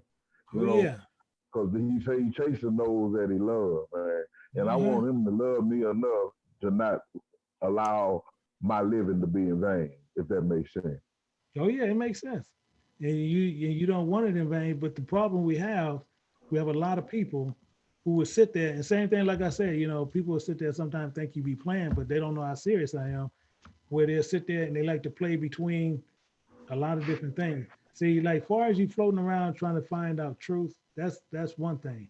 But then you have people who like to park in two places, and they know all the doctrines, but they sit there and they like over here because they got a lot of, you know, got some ruckus goes on over here, and they like that what goes on over there.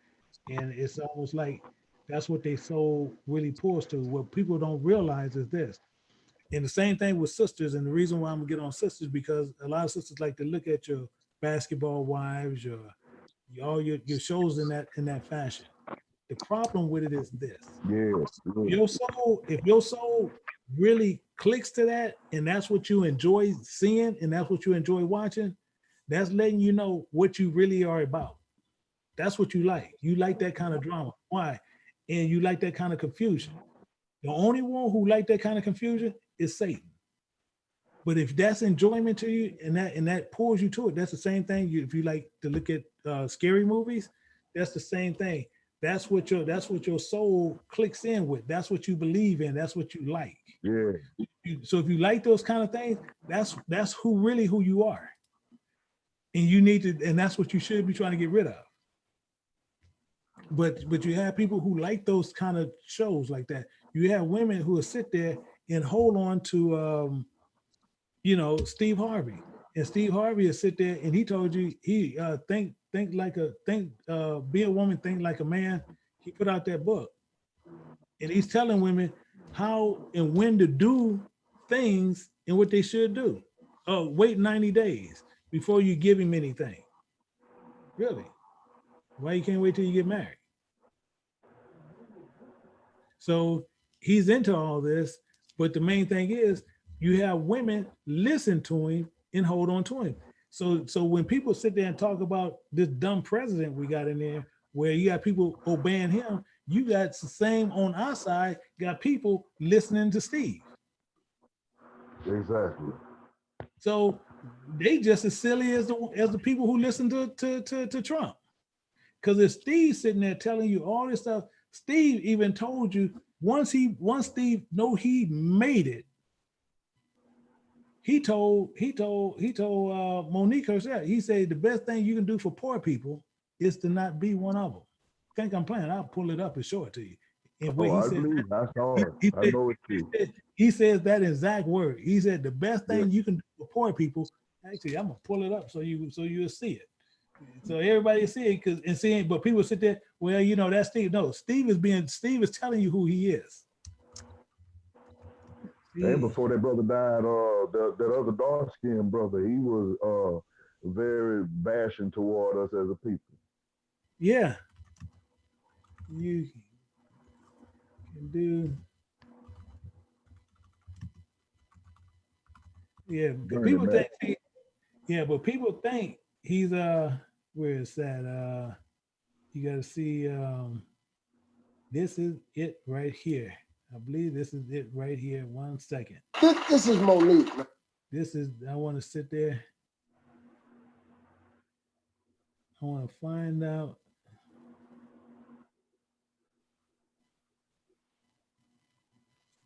Where is it?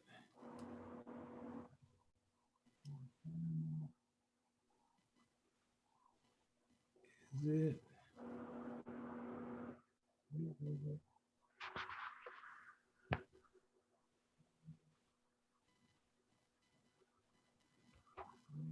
I want to sit there. I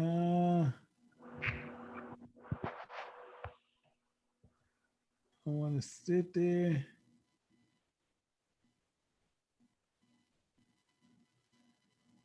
Is this it? I noticed.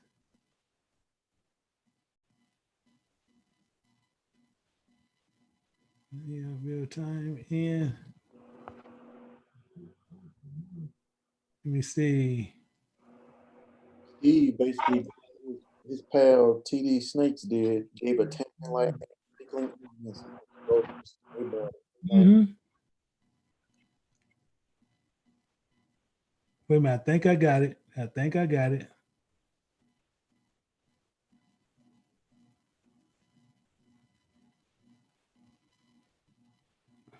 Let me see, is that it?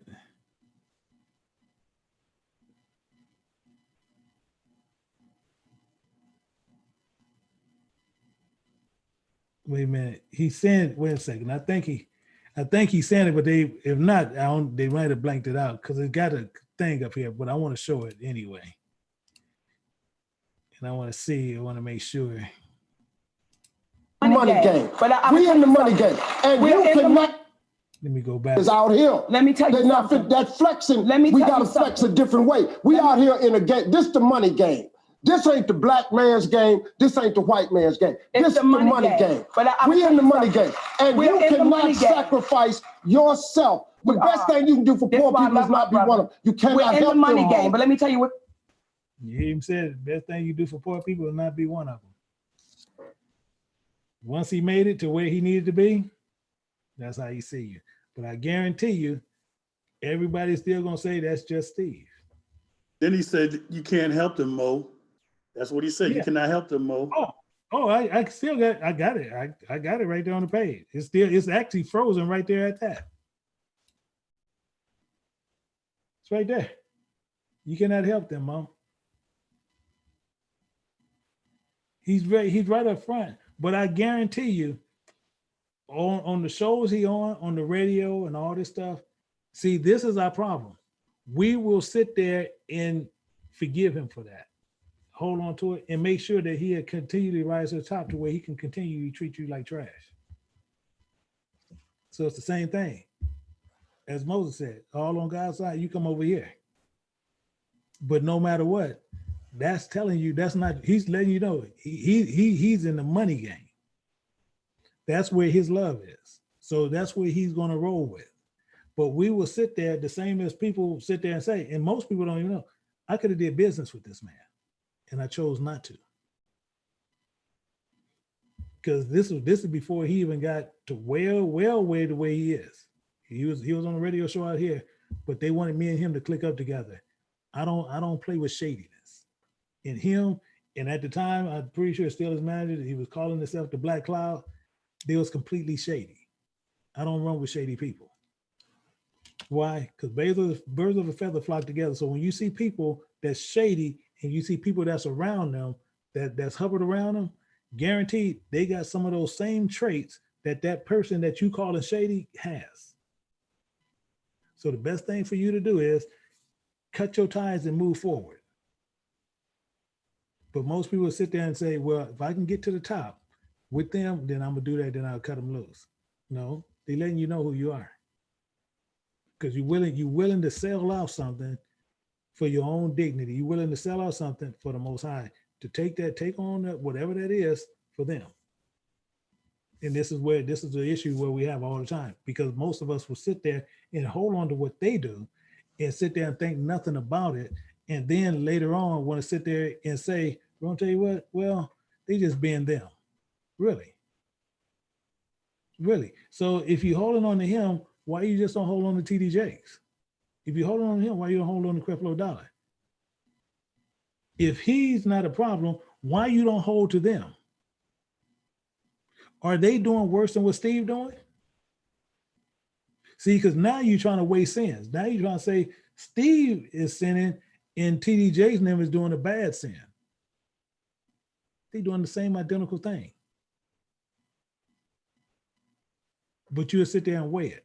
You'll sit there and then we want to go right to these other people and do these other things. Yeah, go ahead, Elder Pittman. I'll take you. Go ahead. Yeah, shady people, and Revelation 12:9, and the great dragon was cast out, the old serpent called the devil and Satan, which deceived the whole world. He was cast out into the earth, and his shady people, his shady angels, was cast out with him. So if you associate, that's why when you're in these churches, you are tied to them, and what happened to them is going to happen to you. And people just can't, Israel just can't see that. They just don't get it. Yeah. Right now, how many times you hear people saying, I can't wait till the church open up. I can't wait till the church opens up. Oh man, yeah, that's like crazy. Yeah. Yeah. And see, and we have a brother in here, Daniel, sitting there saying Steve Harvey isn't his real name. His real name is Roderick Anderson. So again, I'm telling you, it's rampant. It's crazy. So, you know, but guarantee you, see, people will sit there and say, well, I like Tyler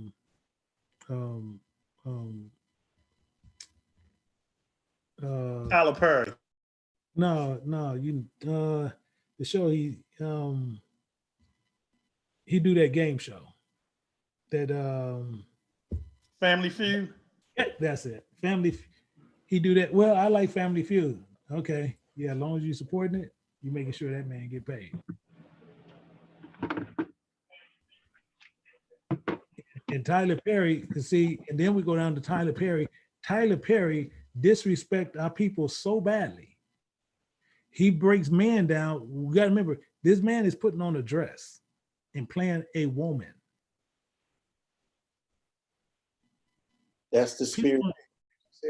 That's the spirit. Yeah, I'm talking about, and people sitting there, well, he's funny. The man is dressing up as a woman. Yeah, let me see. We have I call him the modern day RuPaul. I ain't never heard that one. I might have to use that one. We have one guest I want to sit there and see. And you can go ahead, Angelo.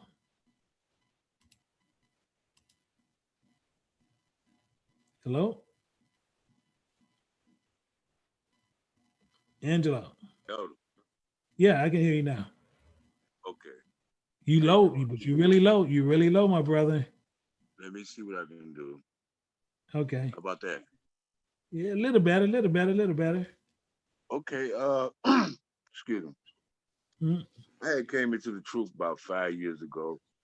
I come from the apostolic faith, and my dad was a bishop, Elder Abbott. Then he became bishop, in Lakeland, Florida, Texas, and Waynesboro, Georgia.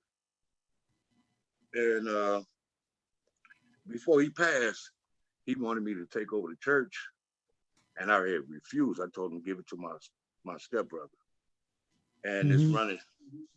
So far it's running now. But when I came into the truth, I thought I knew everything as far as the Word of God and everything like that. And like the brother you had on yesterday, I fell in line with that because I realized that we are the chosen people. And like a lot of us, we fall in line with false teachings. So 2 years after that, I came into you know, and because I had prayed, I was like, Lord, there's so much, you know, controversy as far as with the Israel. And I'm like, is this real or not? Because they given so much different teachings and everything like that. And so when you was teaching precepts, and I thought I knew the Word of God, and I realized I knew nothing, you know, under my father leadership, or my dad leadership, and everything like that. I realized I knew nothing about the Bible. And as you begin to teach the Word, I understood that this was a hard teaching. And I was rebellious for a minute, but it was just something that was dragging me back and forth, like, you need to understand this. You know, I'm like, I'm not getting it. And so, you know, I live in Chicago. I've been born and raised in Chicago. And so as I realized, I'm like, I was telling people, I'm like, look, I know I talk about Israel a lot and everything like that. You know, when I started out with IOG. That's, you know, in Chicago. Yeah, IOG. You over there with Daniel? Yeah, brother Daniel? brother, yeah. Brother Daniel or brother Bowie? Bowie. Brother Bowie. Yeah, in Chicago. And so, you know, and stuff was not adding up, you know, with me. And so I was just traveling. I went to IUIC, just studying online. And I was like, okay, it's too much controversy.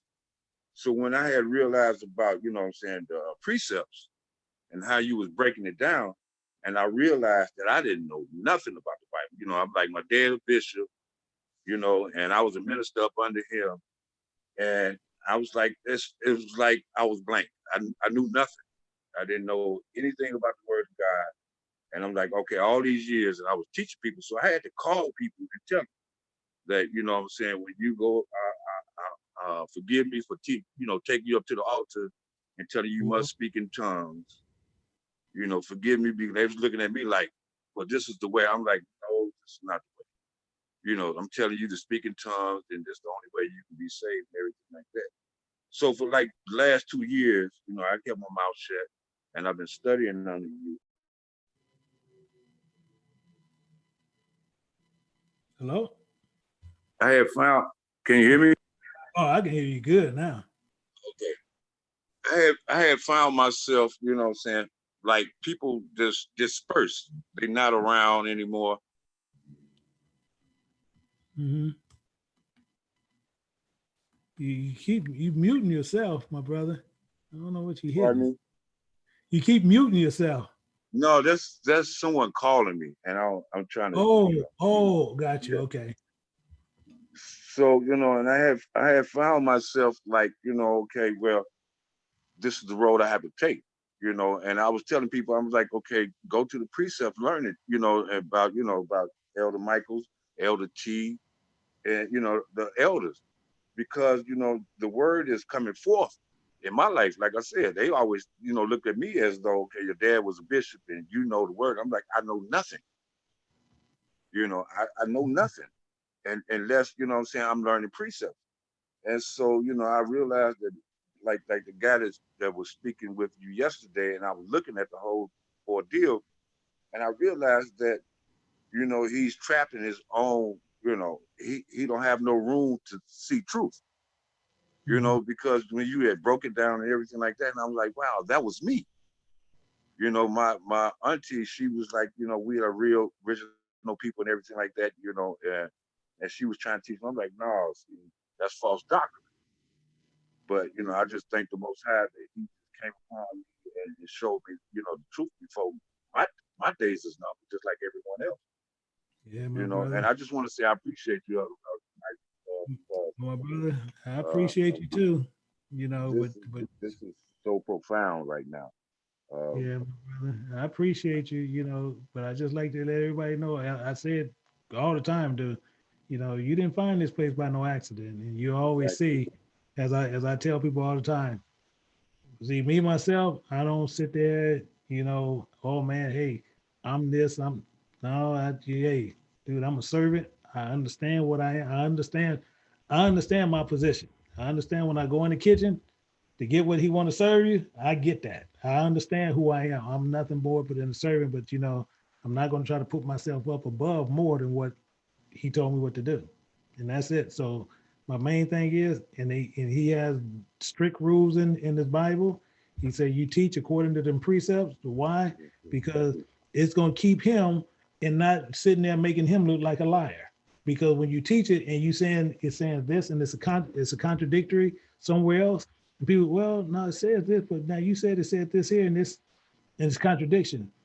You hold it on the precepts, it makes sure you can't contradict it if you're going to run them correctly. So once it can't contradict, it's sitting there and you'll find out it's not talking about no man. All of us is out the way. We just being the mouthpiece. We are, it's not saying, and you never heard me use the one how they, and I'm pretty sure you done heard this. They love to go to Hebrews, obey them that have rule over you. Yes. They love to use that verse and don't even know what that means, but they love to use, well, you need to obey them that have rule over you. So we see y'all need to be obeying us. That's a power move on how they want to keep people up under their thumbs and tell you what you need to do. And I'm talking about, it's the worst thing that we get caught up in. And as we get caught up in this kind of silliness, then the next thing we know is they ruling over everything. They over everything. They telling you what you're not doing, what you need to be doing, what you should be doing. And all of a sudden, if you want, I remember one of them said, if you want to tithe, and if you just giving offerings and you ain't paid a tithe, the offering don't even count until you paid up your tithes. Yeah. Oh, I done seen them run all kind of games. I remember one time, and this is back in the 80s. We go to this church, and this guy up there, he's a big time preacher. Was in LA. He passed away now, and back then, I did all right for myself. I'm wearing a Armani suit. So I walk in, they separate me from the people I'm with. Separate me as I'm walking in. They ushered me up to the front. So I'm sitting in the front, and I'm at the 8 o'clock service. Most people don't know why I went to 8 o'clock, but I tell you why I went there. But I used to go there because I know I can get out by 9. I can watch the games after 9 o'clock. That's why I actually did that. Most people didn't know that's why I was doing it. But I'm sitting in there, so he took up our offering after he finished doing his jumping around. Took up our offering.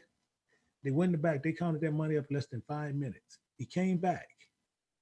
He said, I need $10,000 more. I need $10,000 more.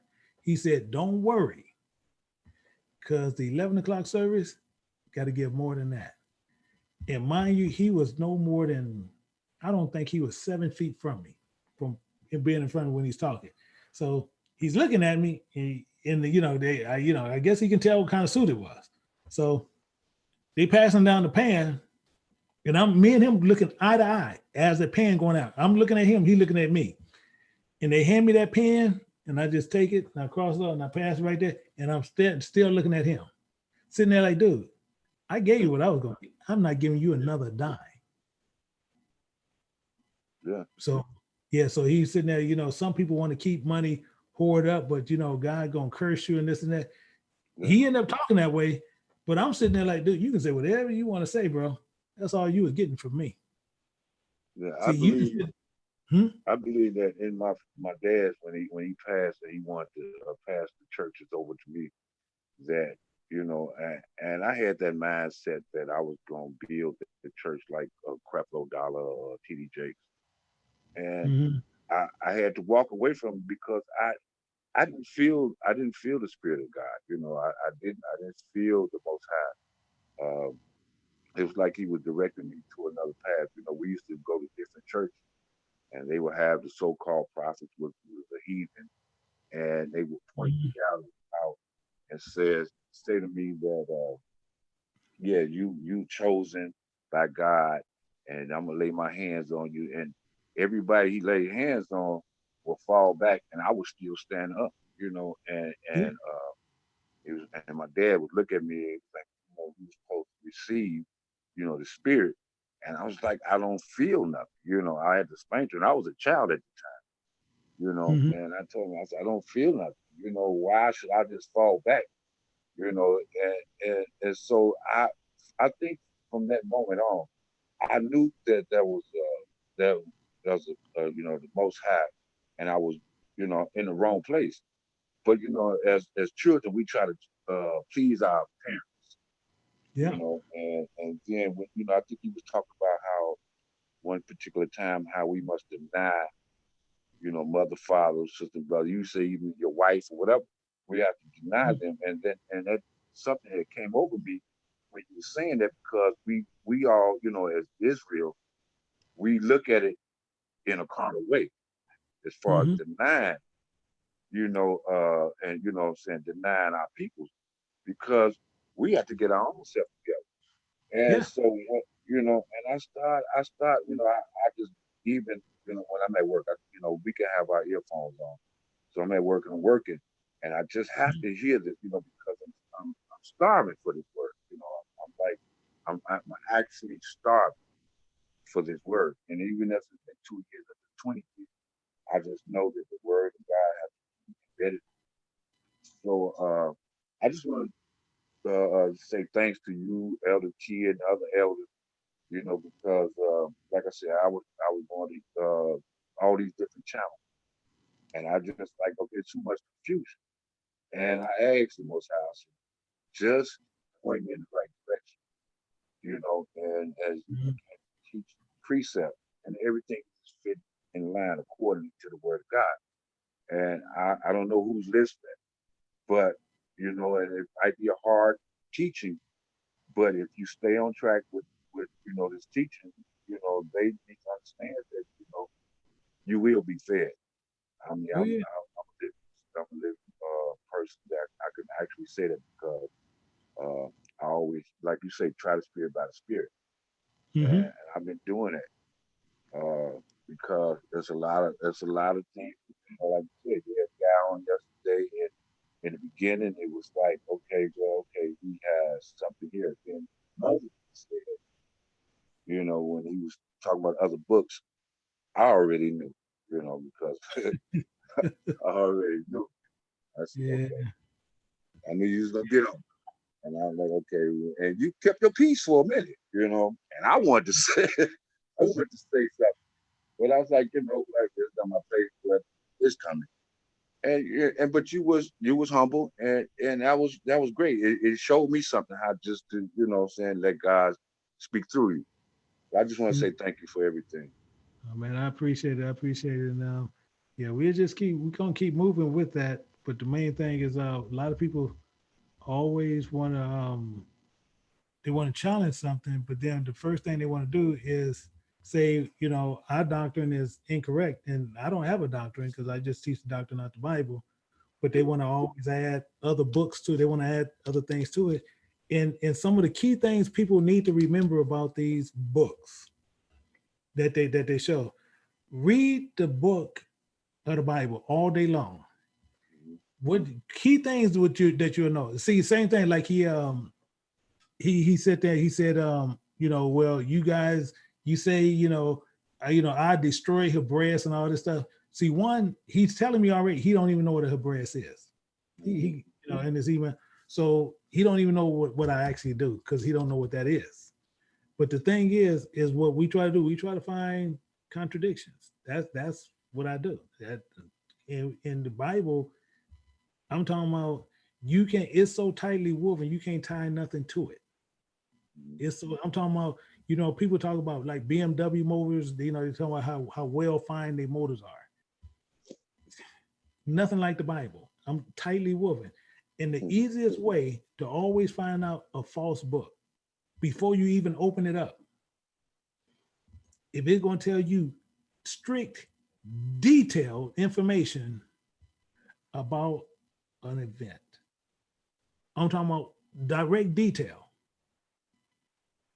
it's not going to make sense, because the Most High, the only time he's going to give you detail, I guarantee it's going to be about 1 or 2 paragraphs. That's and it. you also speaking on the author of the book. Yeah, and the authors of the book, I'm talking about, you can see on the authors of the book of Jasher, and it's all and the same guy gonna keep showing up, but these are authors of this book. And then he want to still say it's the King James Bible, and then he want to say all his books. But the main thing is what you do is saying the same thing what a Hebraeus does. When those books was presented to me years ago, I'm gonna go through your book, and I'm gonna take key things out of that on what that book says.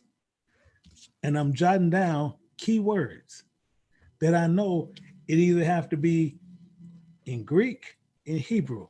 I even use Latin.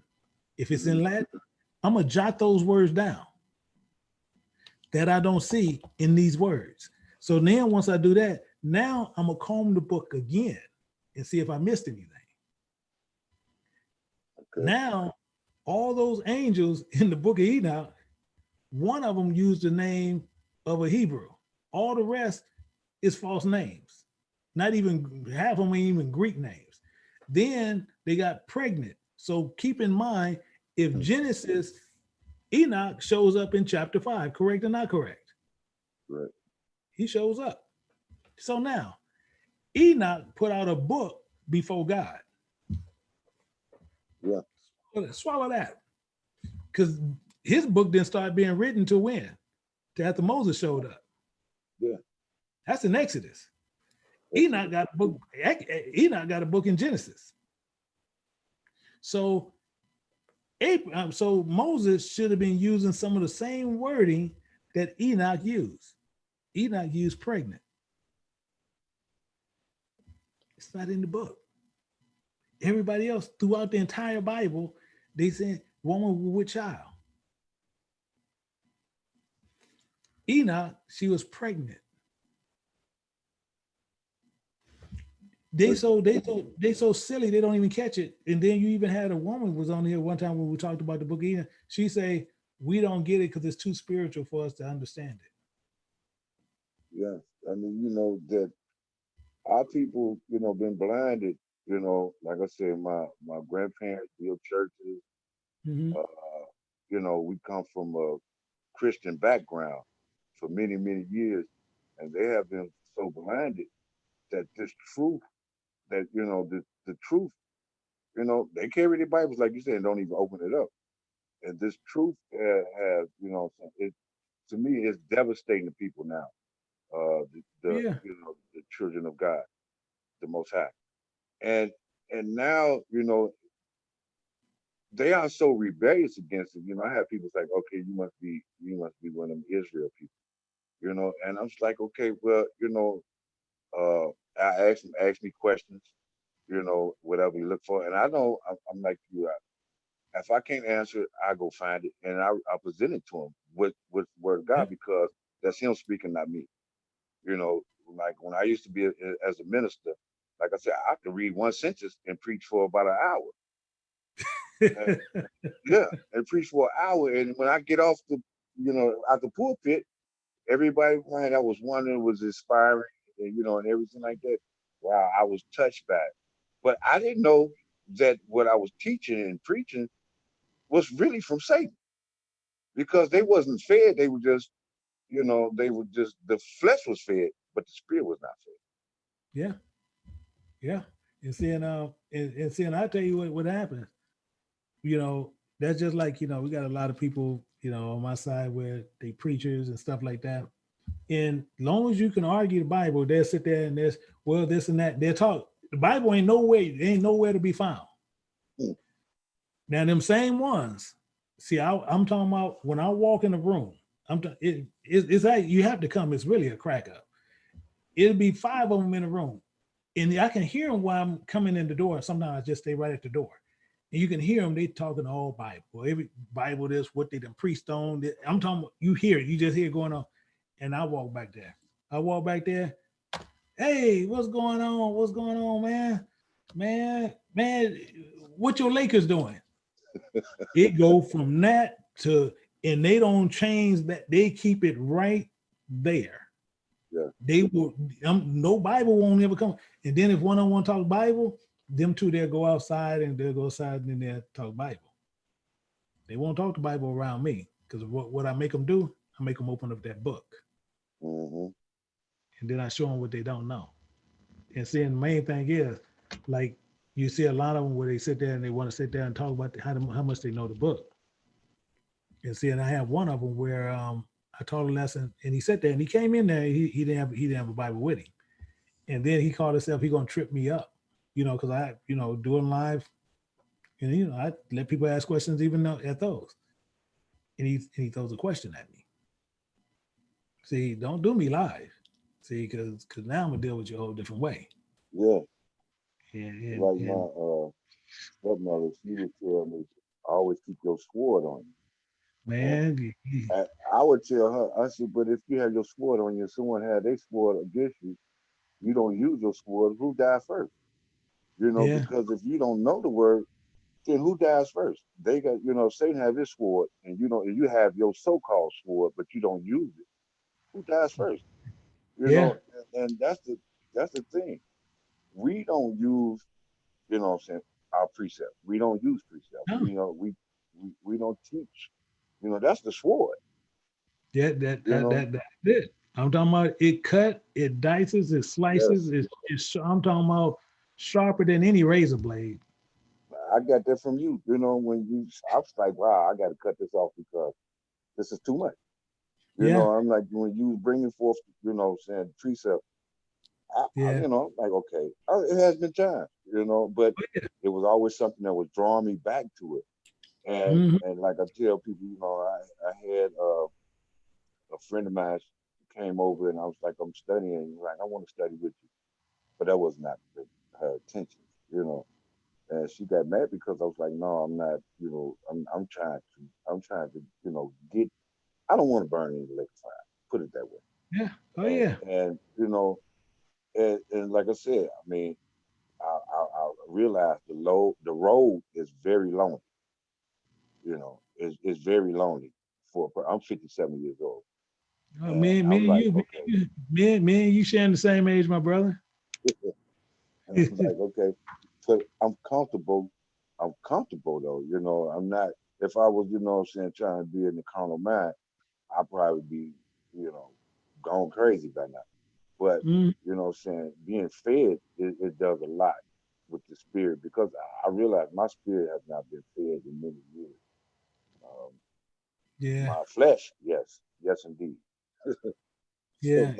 My spirit, I'm like, okay, these precepts is just, thank you, Most High. Yeah, because man, bless my I seen him as a spiritual father to me, and that was Dr. Shaw. I'm gonna tell you, man, I can tell you some boy, he used to beat me.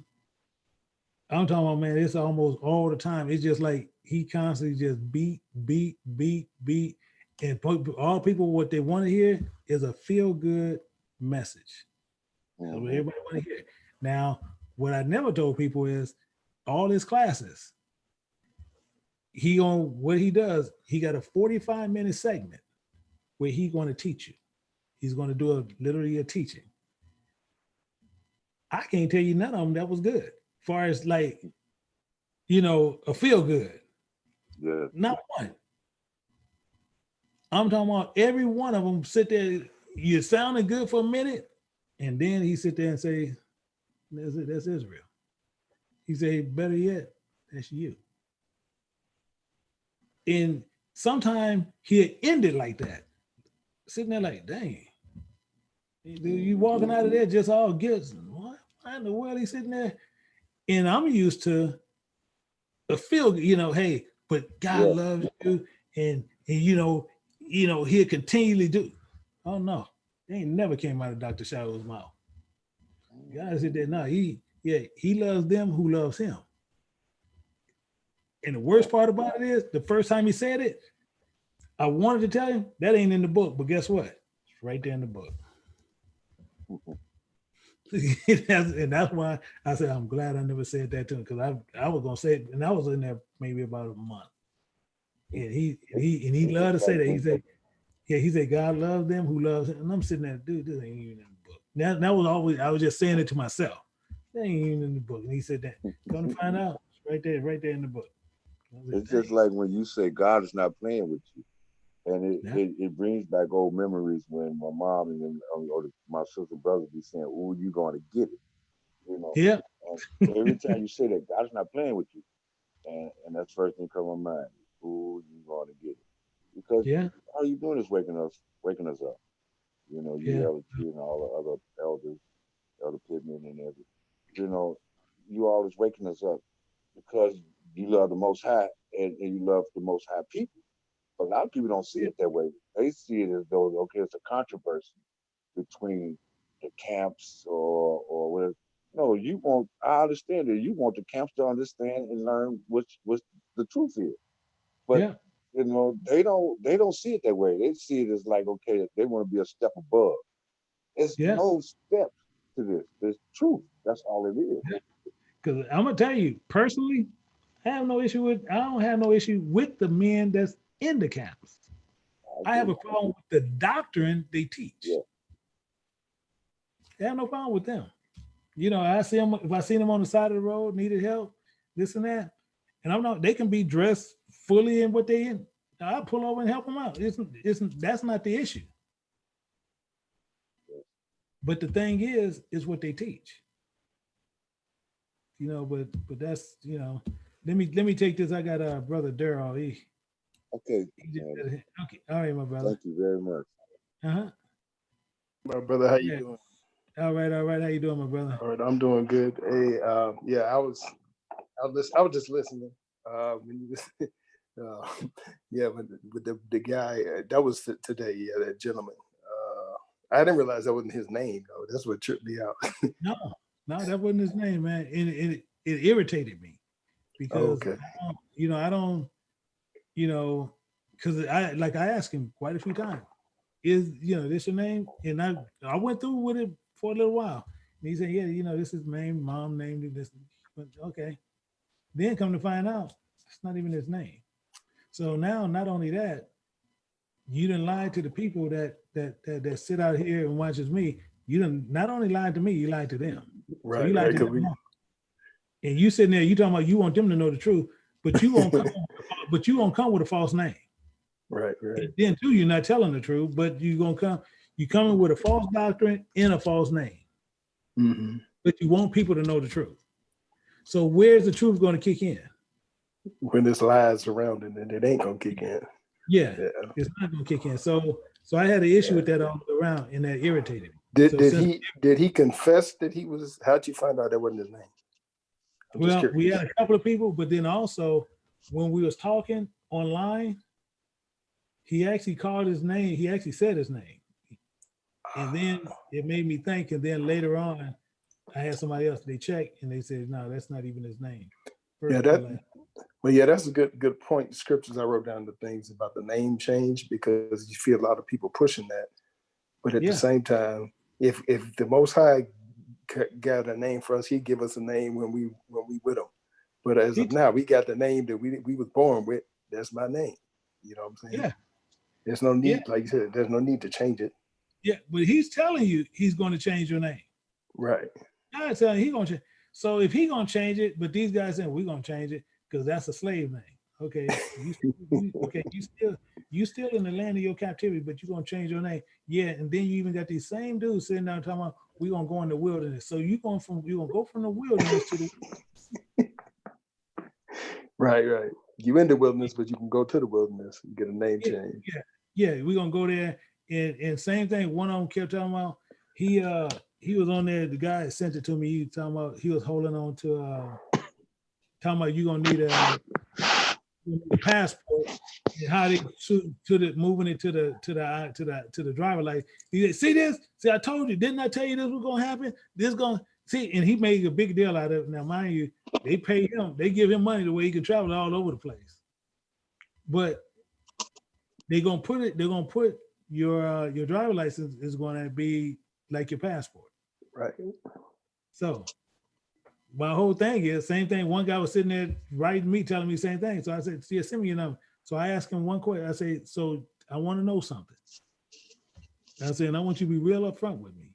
I say, "So what's the difference where they putting your passport information on the driver license? Because they just want to make sure they know who you are and you're the same person. So what difference is going to make? Because I have a passport and a driver license, but now they're going to combine them, and they got all my information anyway. Because my information is in the government records, so they know who I am no matter what. It's tied to your social anyway. So yeah. So what are they going to do now? Man, but I'm telling you, it's bad. No. I need you to tell me. They're going to combine them. So tell me what they are going to do. And he couldn't say nothing. Yeah, it was just silent. I'm talking crickets everywhere. And he's just silent. Then he said, well, they trying to get people to put in the chip. I say, no. See, that's letting me know you're still a Christian. Because they're talking about putting in the mark. The mark, and actually we got quite a few people on there. The mark has nothing about putting something in your hand. Absolutely nothing. Right, but that doctrine of doctrine. Yeah, that thing has been burned into their mind. Yeah. I'm saying the doctrine of that chip thing is ridiculous, and people are running with it like crazy. And of course, if the world, which the world system is going to do, if they start doing that, they're going to do what they're going to do anyway. So so the same thing with the vaccine. Just don't take it, bro. Don't take it. But same thing. People sitting there telling me, well, they want to make you take. Oh, dude, they ain't no way they can force you to take it. I wouldn't take it. No. One, you don't know what's in it. Right. Two, now common sense, I know they can make two different formulas. See, and my thing is, and I'm gonna tell you, and I run back and I look at history, and I still know that they did what they did to our people back in that time when they were doing that syphilis and everything else. Right. I don't need to be in your test group. Excuse me, not by any means. We used to, that was a going joke back in the military, because they would force everybody to get vaccinated. Certain times you get all these shots, and then they would force you overseas if you're going somewhere to get the shots. And I'd be like, we used to be like, well, hey, is this batch the president getting? I don't know what y'all giving me. And they was pushing the anthrax really big. But but a lot of people never getting it. But I was blessed; I didn't have to get that thing, and I was in there a long time, but I never had to get it. And then people started having issues with it. But I was just funny. I'm gonna get off here, but I gave you the book I gave you, and I was laughing. I was laughing because the brother that just got through talking to you, he from a similar background. Elder T was talking about it. It's the same system, man. But I'm gonna go, man. I'm gonna get off here. Get ready for tomorrow. Okay, yeah, my brother. I got a couple of brothers in here helping me. Because they call it the driver license the real ID. That's what he said. The real ID. Yeah, that's what he's saying. Yeah, because he got that in there. And then the other one was sitting there. He said Elder Johnson can't remember Tuskegee experiment. That was it. Right, Tuskegee. That's literally what I was talking about. But I guess they say, Elder John, he got too old, man. It's Tuskegee. Let me put it Tuskegee, man. Tuskegee. We know what you're talking about, brother. Hey, Brother Darrell. Yes, sir. People have been chipping themselves years ago. They got people walking around here now with chips. Yeah. But and I forgot what state it is. It's a state where everybody is chipped. I think I saw that. It was some state that all the government workers, they just did it, but I can't remember what it is. Yeah. But I know in Europe, there's countries that it may be the Netherlands or Denmark, one of them small countries. They are chipped. They are now people will sit there and say that's the mark of the beast. No, that's stupidity. But what they're doing, they done got lazy. So where now they don't have to have a wallet on. Right. They just put their hand out. They can walk in any grocery, they can go in the store, get whatever they want, and it just swipe. To me, that's just laziness. They don't want to sit there, they don't want to carry. Literally, they can go to the hospital, they can check it. Everything is in that chip. The only problem I have with that chip is somebody I know somebody can change information. Right. It's That's like they got that in. Remember that you was in the media background back in the 70s. But the Left Behind series is the 90s, but back in the 70s, that old end time Mark of the Beast movies. I can't think. Thief in the Night. Remember those? Yeah, Thief in the poor quality too. Yeah. Picture was poor quality. The Living Hell. They had one called Living Hell. That's why people caught up in it, because of the Christian church. They thinking that stuff because they've been programmed through all them watching their movies and all that indoctrination.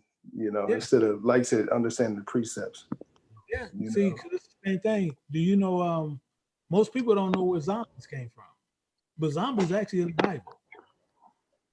Because you're walking dead. If you're not in the truth, you literally you dead. You walking.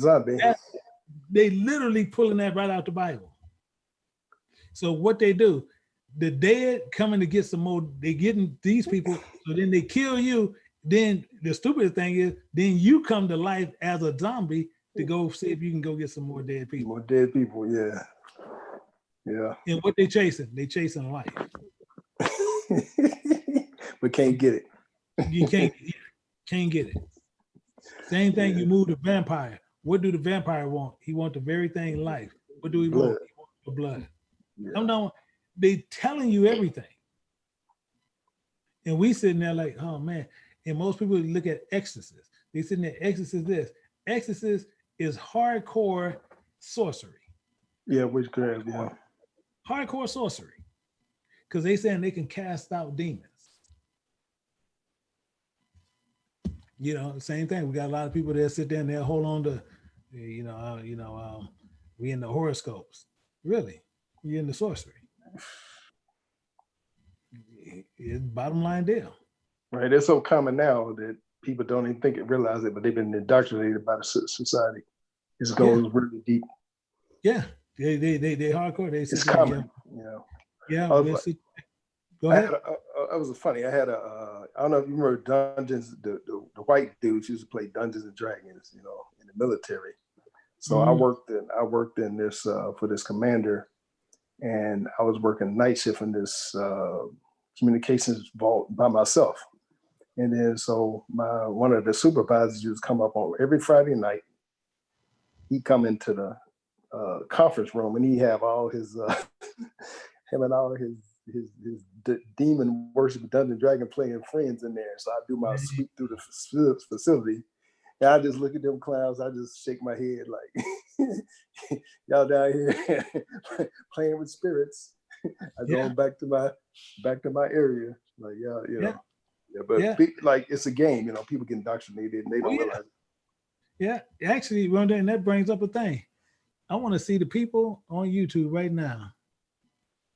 Have they ever heard of a Ouija board? And just say yeah. If anybody on YouTube in the back, just put your hand if you heard of a Ouija board.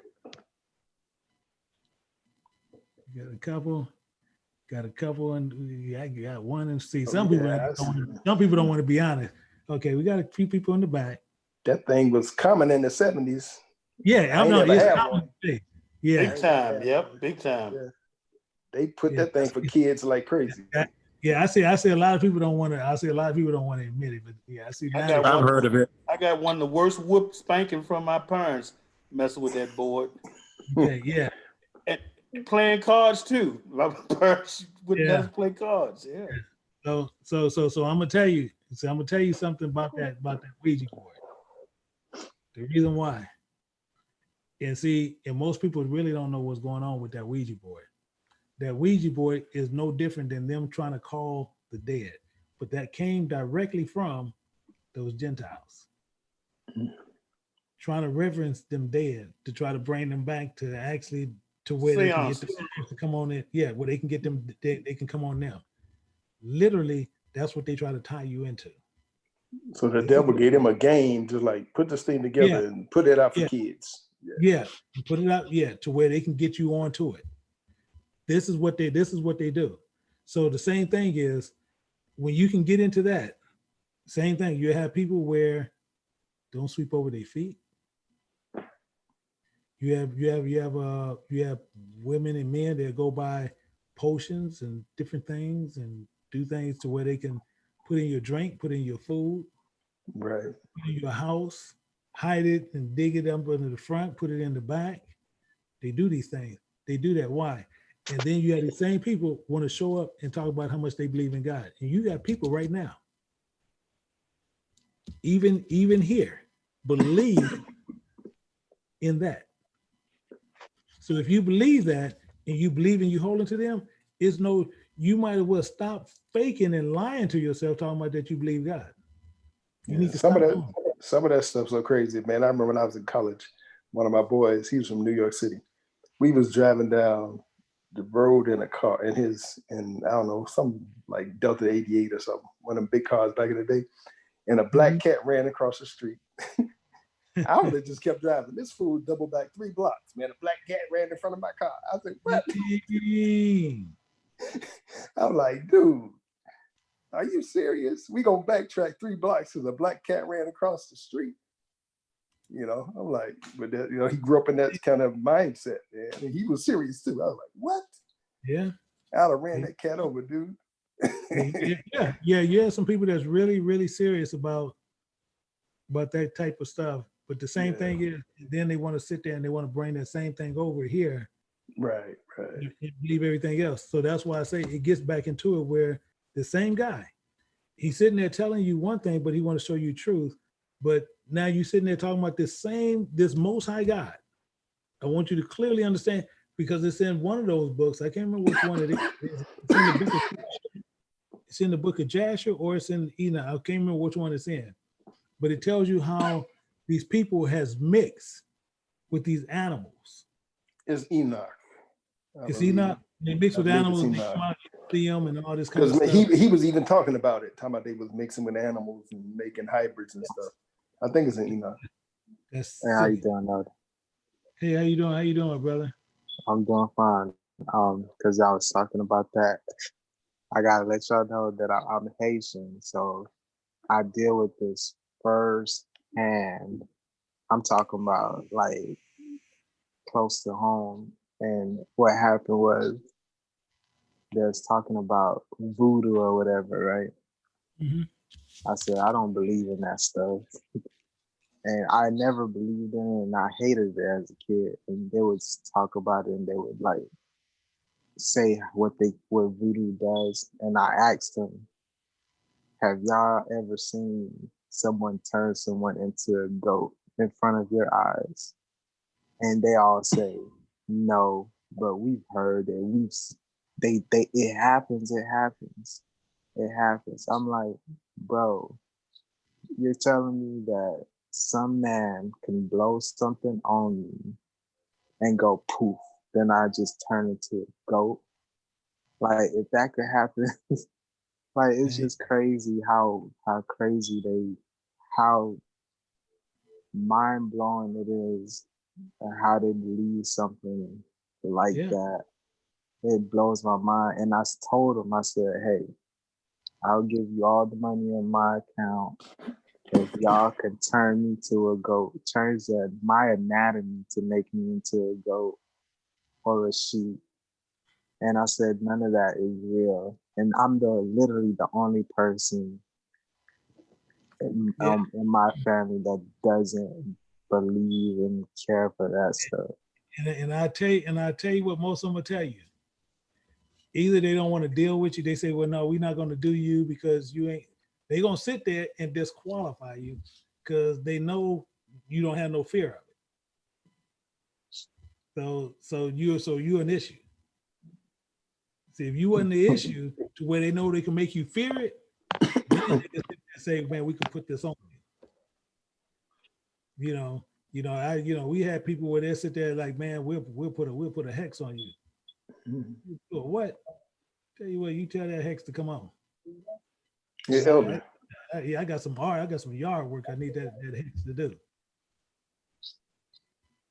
See, you can do things like, but people sit there and they believe so much in this underworld. They believe so much, and they want to have all this power and everything because they seek that same type of power. They seek that same devilish stuff to where they can get into it. So once they do these things and they believe in these things, they want to hold to those things. So then those things in their eyes become true. I asked them a question. I said, if this voodoo is so powerful, why is everyone, almost everyone in Haiti struggling so hard? Why couldn't they do a little voodoo and make them get $1 million each? Yeah. And you know, they said it comes with a price. Like, what's the price, bro? It really blew my mind. They just kept saying it came with the price. And I was just trying to tell them, yeah, that price is all the stuff the Most High is doing to the nations down there, and they still won't open their eyes. Yeah, because you have camps and people, they teach about that third eye. Have you ever heard about that one? Yeah, I heard of it. Yeah, you got a lot of people believe in that. So what they want to do is tell you that third eye, if you can tap into the third eye, then you can do all these things and you can levitate, you can do all these things. Now I'm gonna tell you the stupid part. So now they're gonna minimize God to stupidity. So they put a third eye in the middle of your head to where now if you can access it and they show you how to get to it, now you can do all these God-like things. To where now I can leave this body, I can go down, I can lay down, I can leave this body and I can come to somebody else's country, state, wherever they are, and I can do things to them somewhere else. And I never technically left the state. But they tell you these things. But why do they do this? And this is the crazy part. Israel believes this kind of stuff. They believe in this kind of silliness. Elder, we find it in the book of Acts 19. Yeah, oh yeah. In Acts 19, you got Israel until the truth came. Then they had to get rid of all them books. You could have hit him with that one. Like, you got all your books, but right here, Israel had to burn books. Acts 19, 18, and 19. Yeah. I tell you what, they'll tell you about the book of Peter. They got the one, they got the book on all the apostles. They got books on all those. Yeah, Thomas and all these people, yeah. They'll tell you about all these books that they've got. Now, the thing is, I could have showed people at one time where they had the letters that some of them had written. And that was it, some letters. But now all of a sudden they popping up with these books, where they having these books. When they had letters and it was just letters, writing to this one, talking about this one, how you need to keep the faith, this and that. Sometimes it might be 1 or 2 pages, sometimes it was shorter than that. Seen those. But it's nothing, it has nothing to where you'll see in scripture, because it's not saying nothing technically about scripture. It's just, doing this, and that's all they're gonna do is move forward. But you have people, their ears are so tickly. Any book comes up, any book heard of, they want it. Why they want it? They ain't heard of it. Hey, well, Rabbit, they had one called Barabbas. Yeah. Mm-hmm. Mm-hmm. Speaking of dumb doctrines, have you guys heard of the 5% nation of gods and earth? Yeah. Yeah, that's some Israel trapped in that madness too. That's some dumb doctrine. It's the same thing as most camps. It's based on one. It's almost identical to the camp thing because of New York City. Yeah. Yeah, it's based on one West. Yeah. And then, same thing. We had one of them was trying to sit there saying, well, Elder Johnson came. They ain't never been in the camp. Never. They've never been in one, never indulged with you guys, never went around you, nothing. It had nothing to do with them. But then what they were trying to do, they were trying to make claim to make it seem like we can end up being cool later. Mm-hmm. I don't run with your doctrine at all. You know what? Another one is real silly. I peeked into the book of Adam and Eve. Man, after they had sinned, Adam he got so sad he kept throwing himself off the mountain and committing suicide, and God kept raising him back up. Yeah. What? Yeah. Book of Adam and Eve. That's crazy. He committed suicide at least 3 times, and God raised him back up and said, "No, you got work to do." It's crazy. It's crazy. But you got people saying, this is the worst part. You have people believe this stuff. So it's the same thing. If we believe that God is this, you have to go to this word.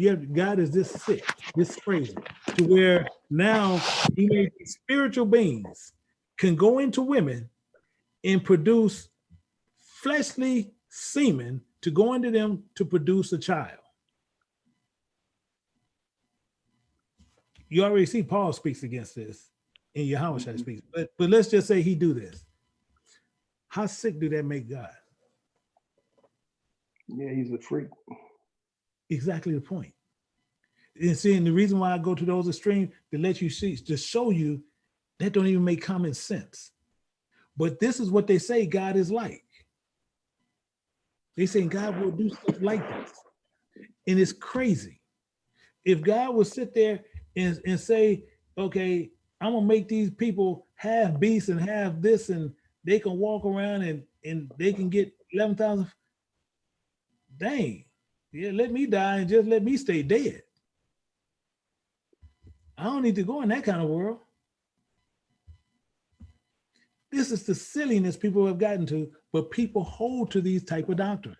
And they think that all these doctrines is, oh man, you this and that. But the craziest thing is this, we get the same people who go sit up under those doctrines and sit there and say, well, part of that I believe. Same thing is what you do. You can close the book up. See, because as he said, when you hear the truth and you deny it, you might well close the book up anyway. Because he's tossing you out anyway. That's what actually same thing. Like tomorrow, they ain't gonna be prepared for tomorrow. Because that's like I said, we getting ready to go deep into some scripture, and we're gonna rock some boats. But the thing is, we need to understand what is going on in the book. But we so caught up in the clothing and everything else. And we had a group last week asked me, they was talking about, how should they do the thing, but they wear up underneath their clothes. Same thing. And I got the elder right here. He sees me here and there. He can't tell you if I have fringes or not. I have fringes on my t-shirts, but you have these silly guys out there. They want to see them. They want to see them on you to satisfy them. To prove to that's just like telling a woman, to show me that you're a woman, you need to take off all your clothes, and show me you're a woman. You need to take off all your clothes and make sure I see you as a man. They're saying the same thing. But they have boiled down to this silliness, and then the same thing as I keep saying, and he tells you right in the book, everybody is not prepared to be woken up yet. But they have went and woke up a lot of people. And they woke them up too early. And then what they do, they fall in camps, and now they sitting there saying, that's right. Silliness. They on the corner, that's right. That silliness. And telling Gentiles, yeah, you guys gonna be destroyed. Yeah, God, he gonna do this. Okay, what are you gonna do to you? Because he tells you clear as day, don't be on the corners doing that. Mm-hmm. Plain as day, do not be on the corners doing what they're doing. But they sit there and take one scripture, sit there and say, we have to lift our voice up like a trumpet. Use that verse right there. Clearly letting you know, they don't know what they don't. Boy. They don't have the slightest idea what it's talking about. But that's what people, that's right. And they love doing that. It's appealing to the flesh, it's appealing to, you got a whole lot of Hebrew brothers and young men who don't have identity, it's like that fraternity thing. It's appealing to them on a fleshly basis. Like, man, some sense of, like a gang, some sense of, you know. That's another one they like to say. They just post it, bring it out, bring it. Yeah. See, because same thing, like I said, one day I was, oh man, that same thing. I was walking one time and it was same thing. You can't see I had fringes on. Same thing. The guy gonna sit there and tell me, hey, where your fringes at? And I sit there, okay. I walked over because I wasn't gonna say nothing to him. Okay. I come over there and I'm letting him talk. He don't know. I'm getting ready to light into him. Then one of his guys, because it'd be like 15 or 20 of them out there. One of his guys whispering to the other guy. And then the other guy in the back, he said, hey, your name Elder Johnson? Yeah. He know I was getting ready. They stopped the camera. And then he called me over. He'll probably, hey man, we sorry about this here, man. No, dude, okay. Cause I was getting ready to light his man up. But the main thing is they like to sit there and play these little stupid games. And they want to sit there and they want to, you know, flip back and forth with scripture, thinking they running somewhere. And the same thing, and I'll show you this, and I need to show you out in that back what the answer is. I'm gonna show you something. And see, and this is actually one of the simplest ones that most people really don't know. And I'll show you, and I'm gonna show you this right here. I'm gonna show it to you. And see, and I'm gonna show this to you. And this is Songs of Solomon. Go to chapter 6, and you want verse 12. And what you do is, whenever I was aware, my soul made me like the chariots of Abinadab. One, this is only in the Bible one time. One time it's in the Bible. So, and a lot of them like to go to what they want to call them Jewish books. So they're going to go to commentary. They're going to go to wherever they want. Tell them to give you the understanding of that verse and use precepts. I don't care where you go. And I tell you the worst part about it is they can go to any Jewish person. Don't you know they cannot give you the understanding of that verse? And they're going to sit there and you can actually go look it up. Most places are going to tell you this is the hardest verse to figure out in the Bible. And it's the simplest one. And it's a problem there. The reason why it's a problem there, because they don't know what this means. So since they don't know what that means, they'd be completely lost on the next one. And I guarantee you can go run all over the web right now. I don't care where you go. You'll never get the answer to it. You can go buy any commentary you want. You'll never get the answer to that. Never. Never get the answer to it. And that's the simplest way. So they can go run to all their Jewish friends and see most people gonna run the commentary. It's not in commentary. And most people think stuff is in commentary, and it's not. Commentary is what some other man thinks the best verse is, than what makes relationships to it. Tell me what that is. Because one, I already know they don't know what a Abinadab is. And one, they can go to what they want to believe is Hebrew books, and it's really Yiddish. Yiddish can't even tell you what that word is. And that word is actually in there more than one time. But to them, it's in there once. But it's in there more than once. So same thing I ask them. Well, tell me what it means and tell me where it's at. And then you'll find out where Yiddish stands and where Hebrew stands.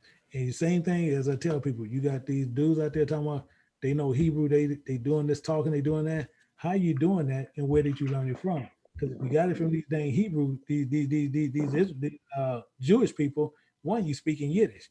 Two, other than that, you just making up words because that stuff come out of one West kind of crap. It's silliness altogether. And the same thing is, we gotta get these names in it. I'm talking about, it just keep boiling down to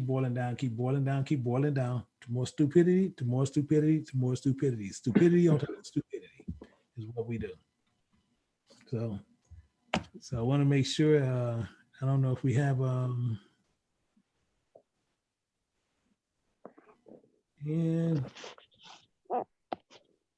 yeah, we have a couple of people just trying to make sure.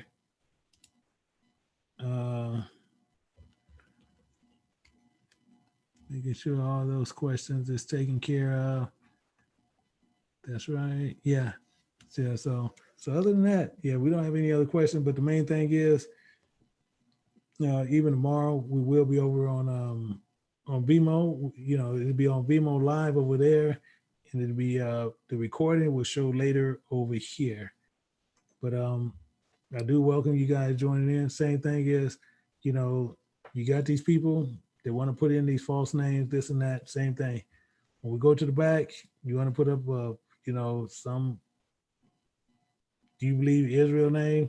I'm gonna tell you right now, you got about a 400% chance I'm gonna remove you. I do not have the time for it. I'll let you know who I am back there. Whoever you put on your name on the front, same somebody got on here, the initials, all that stuff is cool. They don't want you to know what they, you know, they feel they don't need to know the name. Okay, they have a complete right to do that and to put whatever they put up. However, when you sit there and you get ready to deal with somebody one-on-one, and this person giving you their real name, and you want to give them a false name, you dealing with them deceivingly automatically. That's wrong. And Israel has fallen to that. And that's why literally when people like that, I care not to deal with you. Why? Because you if you lie about that, what else you won't lie about? And this is the issue we have.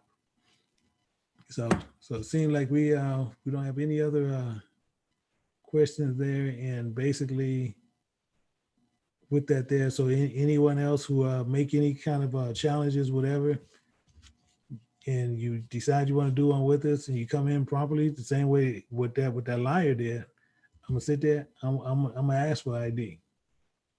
I need to see ID to make sure you are who you are, because I don't have the time to sit there to play.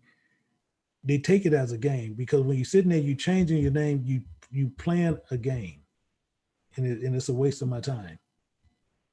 And this brother Mike. Go ahead, brother Mike. Hey, I got a question about the book of Daniel.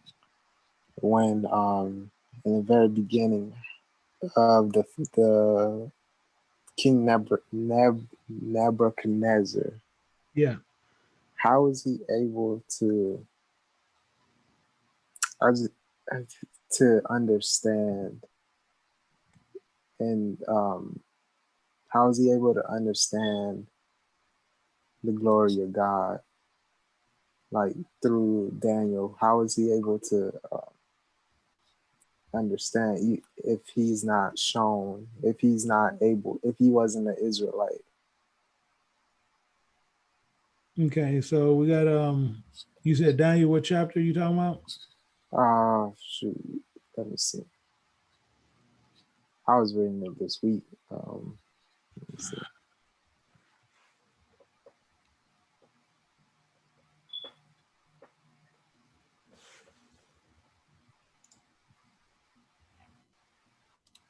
Daniel chapter 2.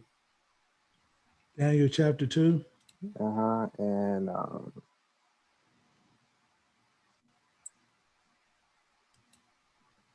verse.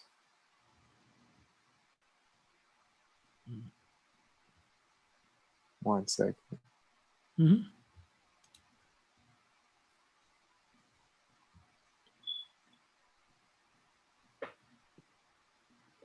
Okay.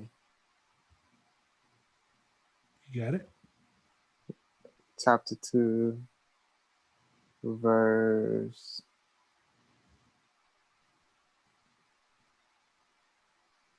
One second. No, I think we're at 3. Hold on. Okay.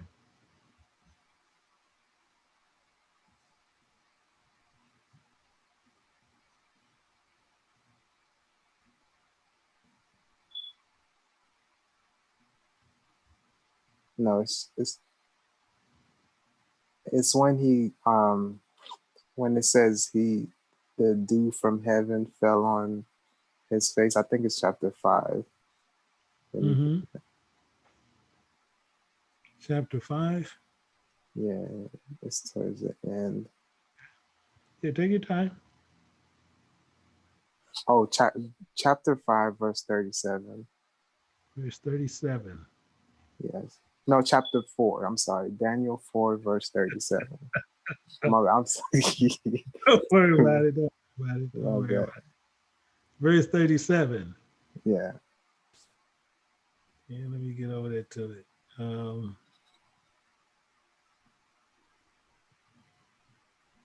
Where we at?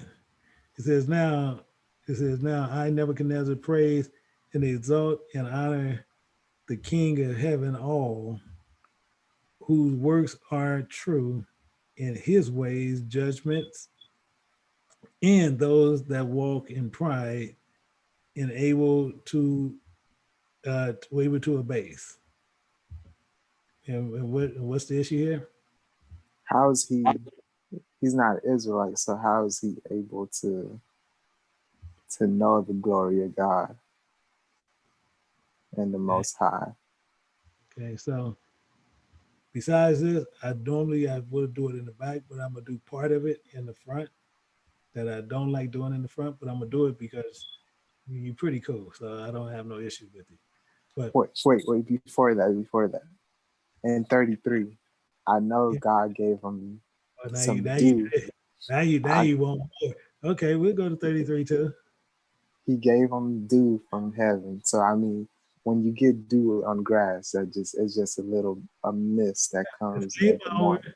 Was that thing fulfilled upon Nebuchadnezzar, and he was driven from men and did eat grass as oxen, and his body was wet and with the dew of heaven. Now, see, you messing me up doing something else. That's okay. So, you don't have to explain that. I got the spiritual side of that kind of. Okay, so what I want you to understand is, who is Nebuchadnezzar? He was the king of. Who? God appointed him, right? No. King, no. I want you to stay king of who? King of Babylon. Okay. Where is Babylon? I'm not too good with the maps. I'm not sure. No. We ain't trying to lie and find the location. Who's rolling in Babylon? Oh, the Satan. No. People. Yeah, people. What people is rolling around in there? Oh, our people? Is it our? I don't know. Everyone, right? I'm gonna let you out a little bit. See, you messing up a later teaching, but that's okay. Okay. Who came out of Chaldeans? Abraham's people. Well, you ain't got to say no more, bro. That's what Nebuchadnezzar. Oh, that's crazy. Yeah. Okay. He's called the boundary stone. I got you. Yeah, you messing up a later teaching, but that's all right. Me and you gonna have to have a heart-to-heart talk later on that one. That's okay. Yeah. But that gives you some information there to where that gave me a lot. You should be able to get all the rest. Yeah. You should be able to get all the rest. So you should be good. But yeah, he came from the same location. Location.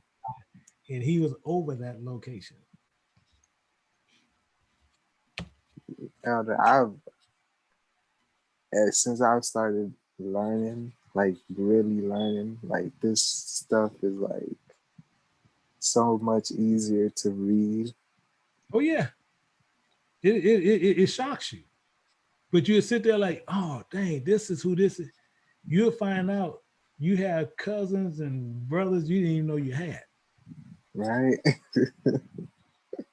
And you'll sit there and talk about them. That's the same thing as the Christian church. See, I'm trying to get you away from Daniel because you're messing up with later teaching, but that's okay. But the thing is what a lot of people think, and they'll teach you certain things that people is not these people. So the same thing as they said when Jonah went over there to Nineveh, And nobody know why he went to Nineveh. They just saying these people was jacking up. No, he went to Nineveh because Asher was there. He had to go there. Why? Those are Hebrew people. Not Israelites, but they was Hebrew people. So Hebrews, guess what? You on the Most High's radar. It's a zero-sum game at that point. Hebrew, you on his radar. Chosen, Israel. Hebrew, you on his radar. Hebrew, you screw up, guess what? He's going to check you. Why? Because you can get in. So you think you're going to come in and don't have to dust your feet off? He's going to check you. I tell you what, let's go to Midian. Midian, who Abraham married the daughter of, and he was a prince of Midian. How was he able to tell Abraham? How was he able to tell Moses about what he need to do and his God going to bless him? Makes sense, do it? No. But Midian was one of Abraham's 6 children, one of the 6 children from his concubine, Keturah. Did you know that? See, because people will tell you that he married her. Yeah, he did, but most people don't know what married and wife actually mean. It just means because you only get one wife. Everybody else gonna be concubines. Yeah. And actually, let me show you that the way you won't be thrown off. Let me show you this real quick. But let me go here.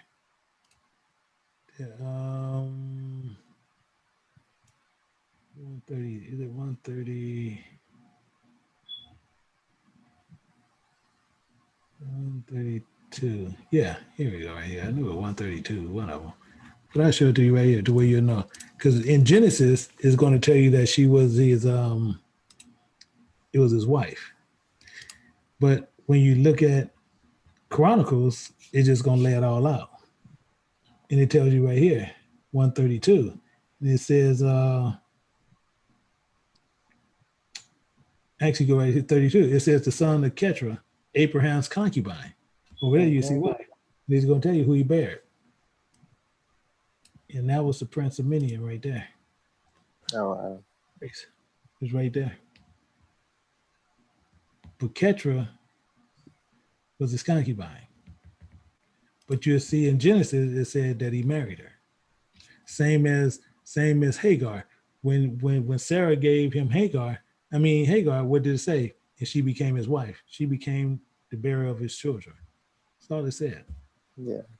But we take wife today as, no, this is the wife, just like we have today. No. See, because what we try to do, we try to put these 6,000-7,000 years apart. Now we're trying to invoke our time into their time and our meanings into their meanings. So the same thing, I can show you in here where the sons, the same thing, you can have uncles ahead of you, but once you a grown man, now you wouldn't call your uncle wouldn't call you his nephew. He'll call you your brother. He said, no, this is my brother. Wow. Sister, my sister, I can show you all this in the Bible. All this is in the Bible. Did you see that with Laban? When Laban called Jacob, he called Jacob his brother. No, I haven't seen that. One second. I gotta pull this back up. Let me see. Are you looking for that? A good teaching that he could follow too is your teaching on Exodus Unlocked. Unlocked? Oh, Yeah, Exodus Unlocked. Yeah. Because I'm telling you, they see it trips out a lot of people when you really want to, when you have to look at scripture, and we got to look at scripture the way scripture is written. So watch this. We're gonna go to Genesis chapter 24, and this is you have to get out of the mind on how we think. See, he ain't worried about how we think. We got to think how they think. We're gonna go to Genesis 24, chapter 29. And actually, we might go up before then. Okay. Let's go. right here. And actually, yeah, let's start at verse 27. Let's start at, it says, and he said, and blessed him the Lord of my master Abraham, who left not, who have not left destitute my master in mercy with his truth. I'm being in the way. Wait a minute, let me see. No, that's not the part I want. Here we go. This is the one I want. And the damsel ran out and told them of her mother's house these things. Rebecca, remember, Rebecca had a brother and his name was Laban. Keep that in mind. Rebecca had who? Jacob and Esau. I want you to watch what happened. So it ain't gonna even explain it. And it was Laban. And Laban ran out unto the man and to the well, and he came past and he saw the earring bracelets and upon the sister in the hand. No, wait a minute. No, I got that mixed up. This is well, let me move on. Then I straighten it out. And then when he saw the earring and the bracelet upon his sister, he heard the words of Rebekah, his sister, saying, spake unto this man unto me, and he came unto the man, and behold, he stood by the camels of the well, and he said, come, I bless thee therefore, thou standest thou without. I have prepared a room for camels. And the man came to the house ungirded, because this is actually talking about Abraham's man. I was wanting to show you the other one, because I think I got the wrong. Oh, that's why I got it. Let me see. And I have, wait a minute, that ain't the one I actually want. I want to sit there. It's 28. I knew it was the wrong one. That's the one I wanted, 28.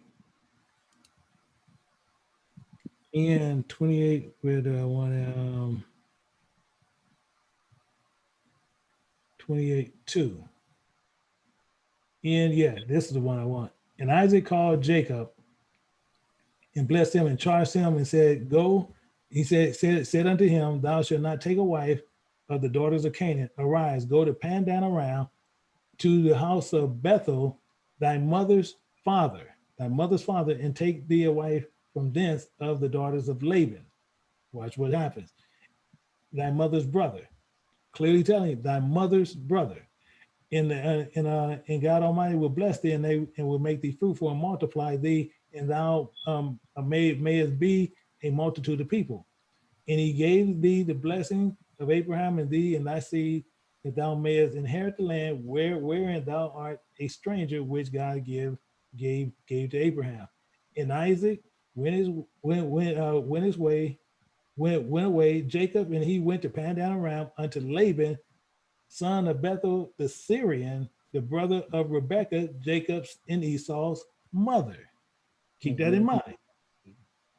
They went to Laban, that's Jacob and Esau's mother, and that's her brother. When Esau saw that Isaac had blessed Jacob, he sent him away to Pandan Aram and took away from thence that he had blessed him, and he gave him charge, thou shalt not, take a wife and a daughter of Canaan, and Esau acted a fool, but and then Jacob obeyed the father and mother and gone to Pandan Aram.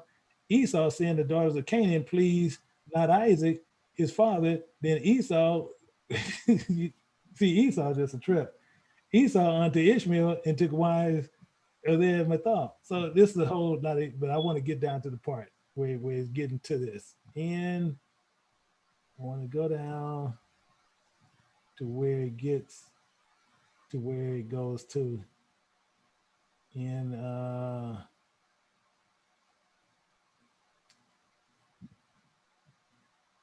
is this it? No, let me go down. And I gotta go down a little bit more. Okay. You gotta go down to 29. And he said unto him, know ye Laban, the son of Nahor, because he's making clear this is who this is. And they said, we know him. He said unto them, is he well? And they said, he is well. And behold, Rachel, the daughter, cometh with sheep. And he said, lo, is it yet high day? Neither is it time for the cattle should be gathered together. Water ye the sheep and to go feed them. And they said, we cannot until all the flock be gathered together, until they roll the stone from the well's mouth. Then we watered the sheep. And yet while they speak unto them, Rachel came, her and her father's sheep, for she kept them. It came to pass when Jacob saw Rachel, the daughter of Laban, his mother's brother. Keep that in mind, his mother's brother, the sheep of Laban, his mother's brother. And he keeps saying that Jacob went near and rolled a stone from the well's mouth and watered the flock of Laban, his mother's brother.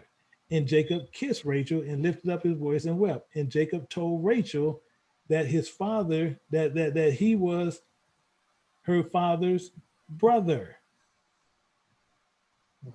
Oh wow, I see it. It ain't even done yet. Now, mind you, she's whose brother? That's Rachel's brother. Yeah. I mean, that's Rebecca's brother. Rebecca's brother. But watch what happened. That he was Rebecca's son. You catching this? But he's the father's brother, but he's the son. But watch this. She ran and told her father, and it came to pass when Laban heard the tidings of Jacob, his sister's son, and ran and met him and embraced him and kissed him and brought him into the house. And he told Laban all these things. And Laban said unto him, surely thou art bone of my bone. And he abode with him a space of a month. And Laban said to Jacob, because what? Thou art my brother. It's clear as day. Why are you saying thou art my nephew?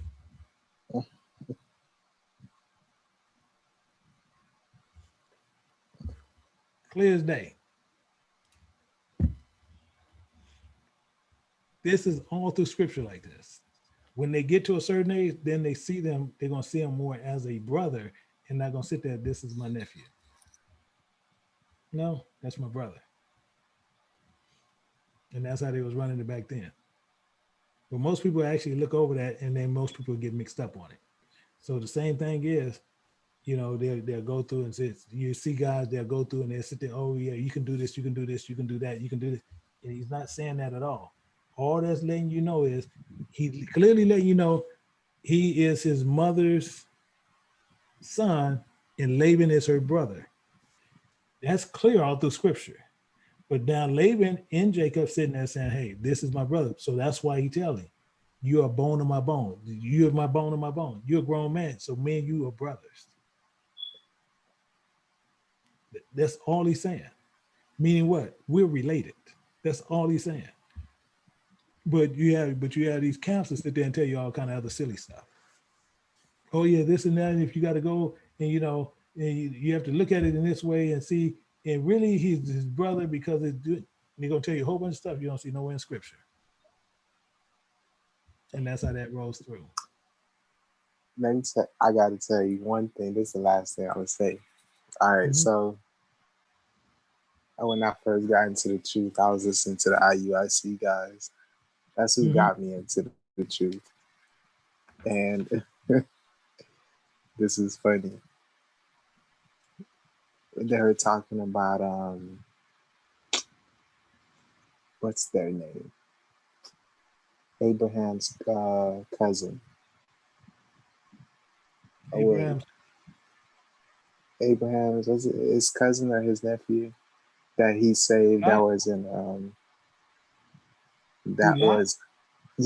Lot. So Lot and his two daughters. And this was crazy, and I believed it too for a second.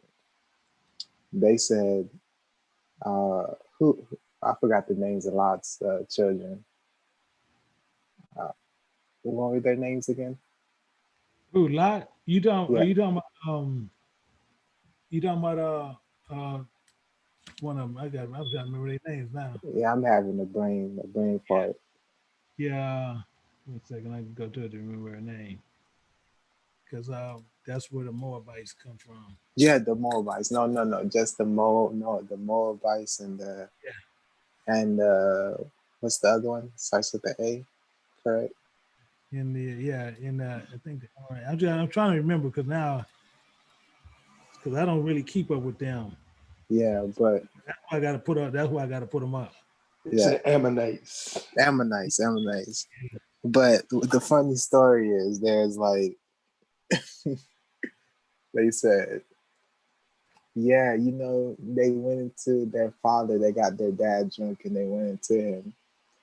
So they are the progenitors of the Chinese and the Japanese people. What? And he was, wait. And he said, you see how when a dad, if a dad and a daughter have intercourse and they have those disformed children, and he was like, yeah, he chinky did eyes, right? He did chinky eyes. Yeah, that's a. He did the chinky eyes thing, and he was like, that's why all the Chinese and Japanese people look like that, because they Lot and his daughters. That's why all the Chinese people look like that, because they're deformed, and Lot did that, so that's why they look like that. And I was just like, I believed it for a second because it made sense for like just how they look. And I was just like, after a couple like days, and I just kept thinking, I was like, man, this, I don't think like that's correct. I'm gonna tell you. See, one, how did they go from that? Let's say that that's true. How did they go to that and they turn yellow? Hey. And their hair went straight. Elder, they're gonna say Genghis Khan. Yeah, I'm talking about. Yeah, but you see how they said they're gonna say Esau mingle with them. That's what they're gonna say. Yeah, but how they gonna sit there? But how they gonna use that? And now it's saying, and Chinese people came from that. I'm talking about. All we gotta do is sit there. So how did these people do this in their dad, and then the Chinese people came from that? I'm telling you, it was. Yeah, but they don't show you no scripture. They tell you this. Exactly. So if you get that doctrine, you got to go back and get that same doctrine on what they said. The crazy thing is, there was a class full of young black men, like just like me. There was between 16 to like 24, and there was like 4 of them sitting, and there was just like, that's how they were formed. That's where the Chinese come from. And like when I think about it now, I just think about how crazy like that sounds, and how many, like, because I'm 28, and none of my friends, I could tell you, none of my friends at all think the way I do. And if they do think the way I do, well, if I tell them and they believe me, it really doesn't bother them. They don't care really. And some of them want to know, but they just don't want to change. And I have one friend, which he's part of the camp or whatever. But I try to tell him, because he believes in all that Book of Enoch stuff. And I try to tell him, like, all that is real carnal, and that a lot of that stuff isn't real. And he was just like, man, he was just giving me a whole bunch of jibber jabber, and I had to stop talking to him about that stuff. Yeah, the only way that you always combat people when they sit there and say something, or they give you some craziness, always just tell them, show it to you. Show it to me. Elder, here's another way that they pass that doctrine off, because I heard that before. I seen Nathaniel say this out of his mouth. He was teaching about it, about Lot. Lot. And then he mentioned, because I was in the military, that America made a bomb, a conventional bomb. It's the biggest bomb ever made that's not nuclear, right? And it's called mother of all bombs, and they made it for China. So mother of all bombs, Moab. So he said that's why it's Moabites. They was using that as a reference that Moab is the Chinese, because America made a conventional bomb, which I know the bomb is the biggest conventional bomb made. It's called the Mother Bomb bomb. They dropped it in Iraq. They got a bunch of them. It's not nuclear, and because it spells out Moab, they said that's a confirmation. Boy. So, like you said, silly doctrines, like no precepts. People just gravitate to it. It's not because it sounds good. Like, man, yeah, that's reasonable. Why would they have a bomb and call it Moab? That's what they're going to play on. They want to play with your own rationale. Yep. That's what they're going to play on. They're going to play on your rationale because they want to make you use your own reasoning. Instead of the scriptures, right? So, I mean, I heard that come out of his mouth on a video. Yeah, that's why they say, yeah, you got to see it this way, don't you? Okay, what about this? You see this, and what about this? That's what they're going to do. They're going to get you to challenge. They're going to challenge your own rational. And if you sit there and you pull to it, that's why God sit there and tell you, don't lean to your own understanding, because you do, it's going to get you. It's going to get you. That's right.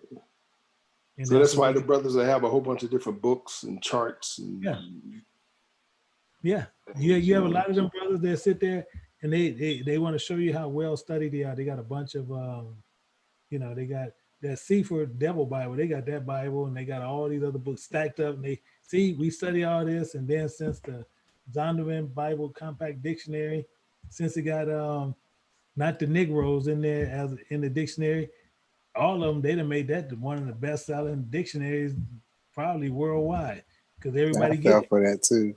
I fell for that too. I saw that and I ran with it. I was like, okay. I gotta get that thing. I gotta get that dictionary. But if you look in that dictionary, for example, like knowing precepts, so if you look in that dictionary, and we know that the Jewish people wrote it. So when you look in that dictionary and you look at when they break down Ham, Shem, and Japheth, they say, quote unquote, that Ham is the youngest son, when the Bible don't say Ham is the youngest son. But in that dictionary, it says Ham is the youngest son. And, so there's contradictions all through there. But because we are gravitating for an identity, the same people we say, well, they are fake, then we use their resources because we didn't write that book.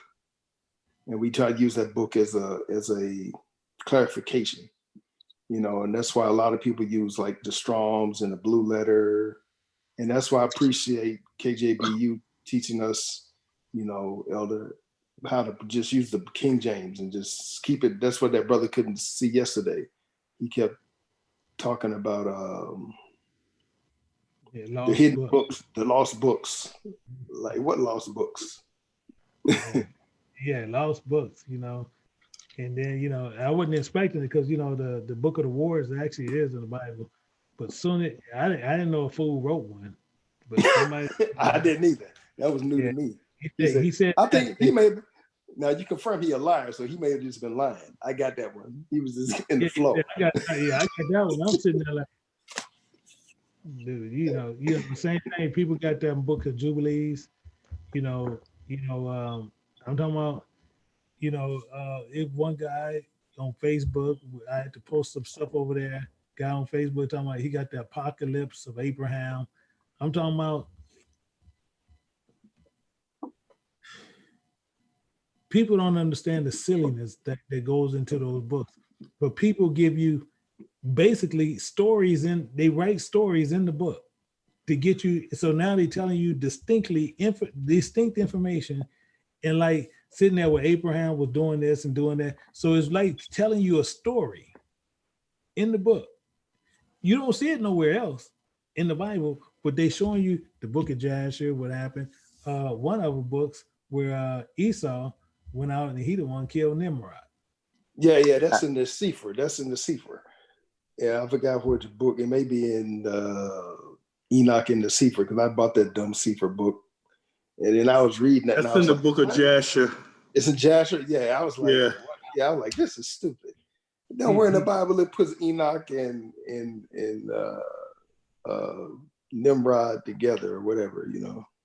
Nimrod get knocked off by Esau. Esau. So look at how many years. So that means Nimrod lived a long time. Think about it. How many years before Esau came that Nimrod was around? Come on. And they try to hide the name of Nimrod by calling him Gilgamesh. They also call him Gilgamesh.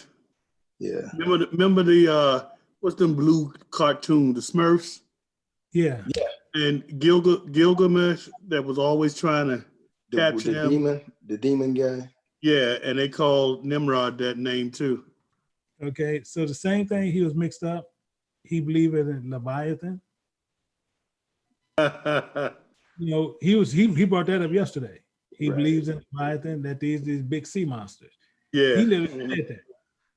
Yeah, but that shows you how much he don't know the book. Yeah, hopefully he can get it figured out. Come on, tap in and just listen. And learn. Yeah, so but the problem with that too, there's some folks the Most High already turned them over to themselves. Oh yeah, that's true.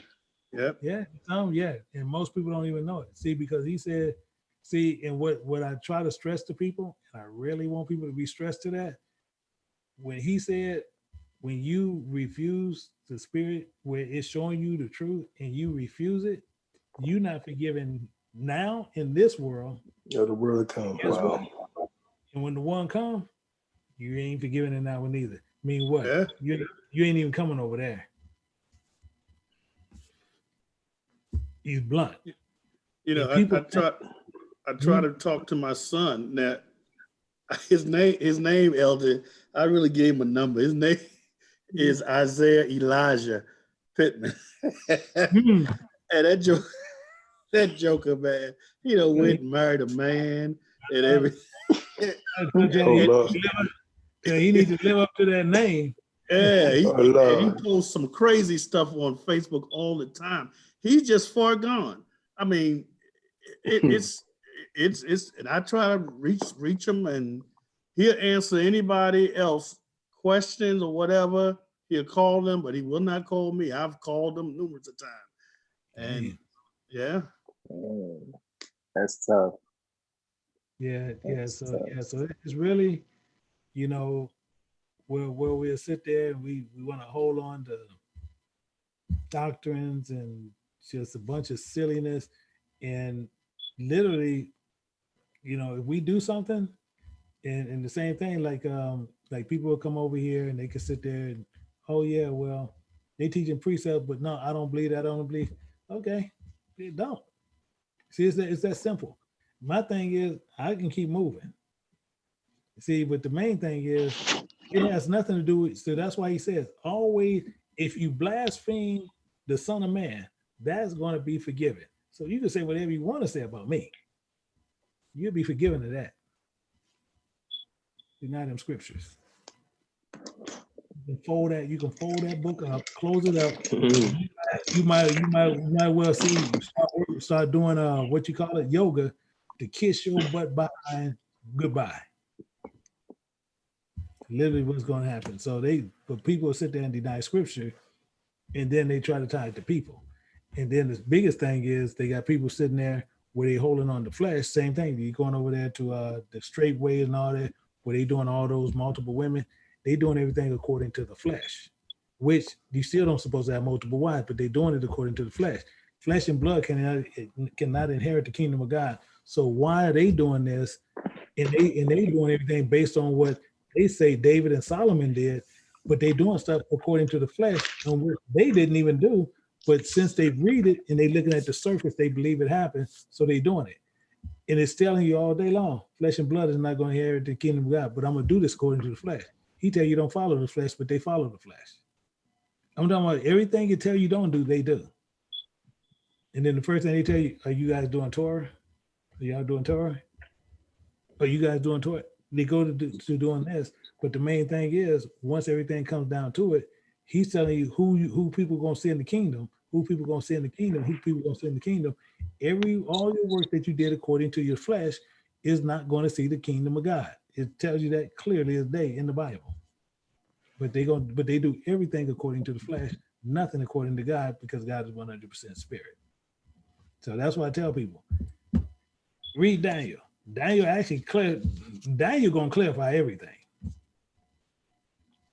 Don't read it if you don't want to. Don't understand if you don't want to. Because I guarantee you, hell enlarged itself for a reason. Don't mess around. Be part of that hell train.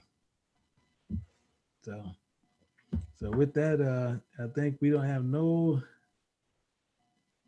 more answers, no more questions over here.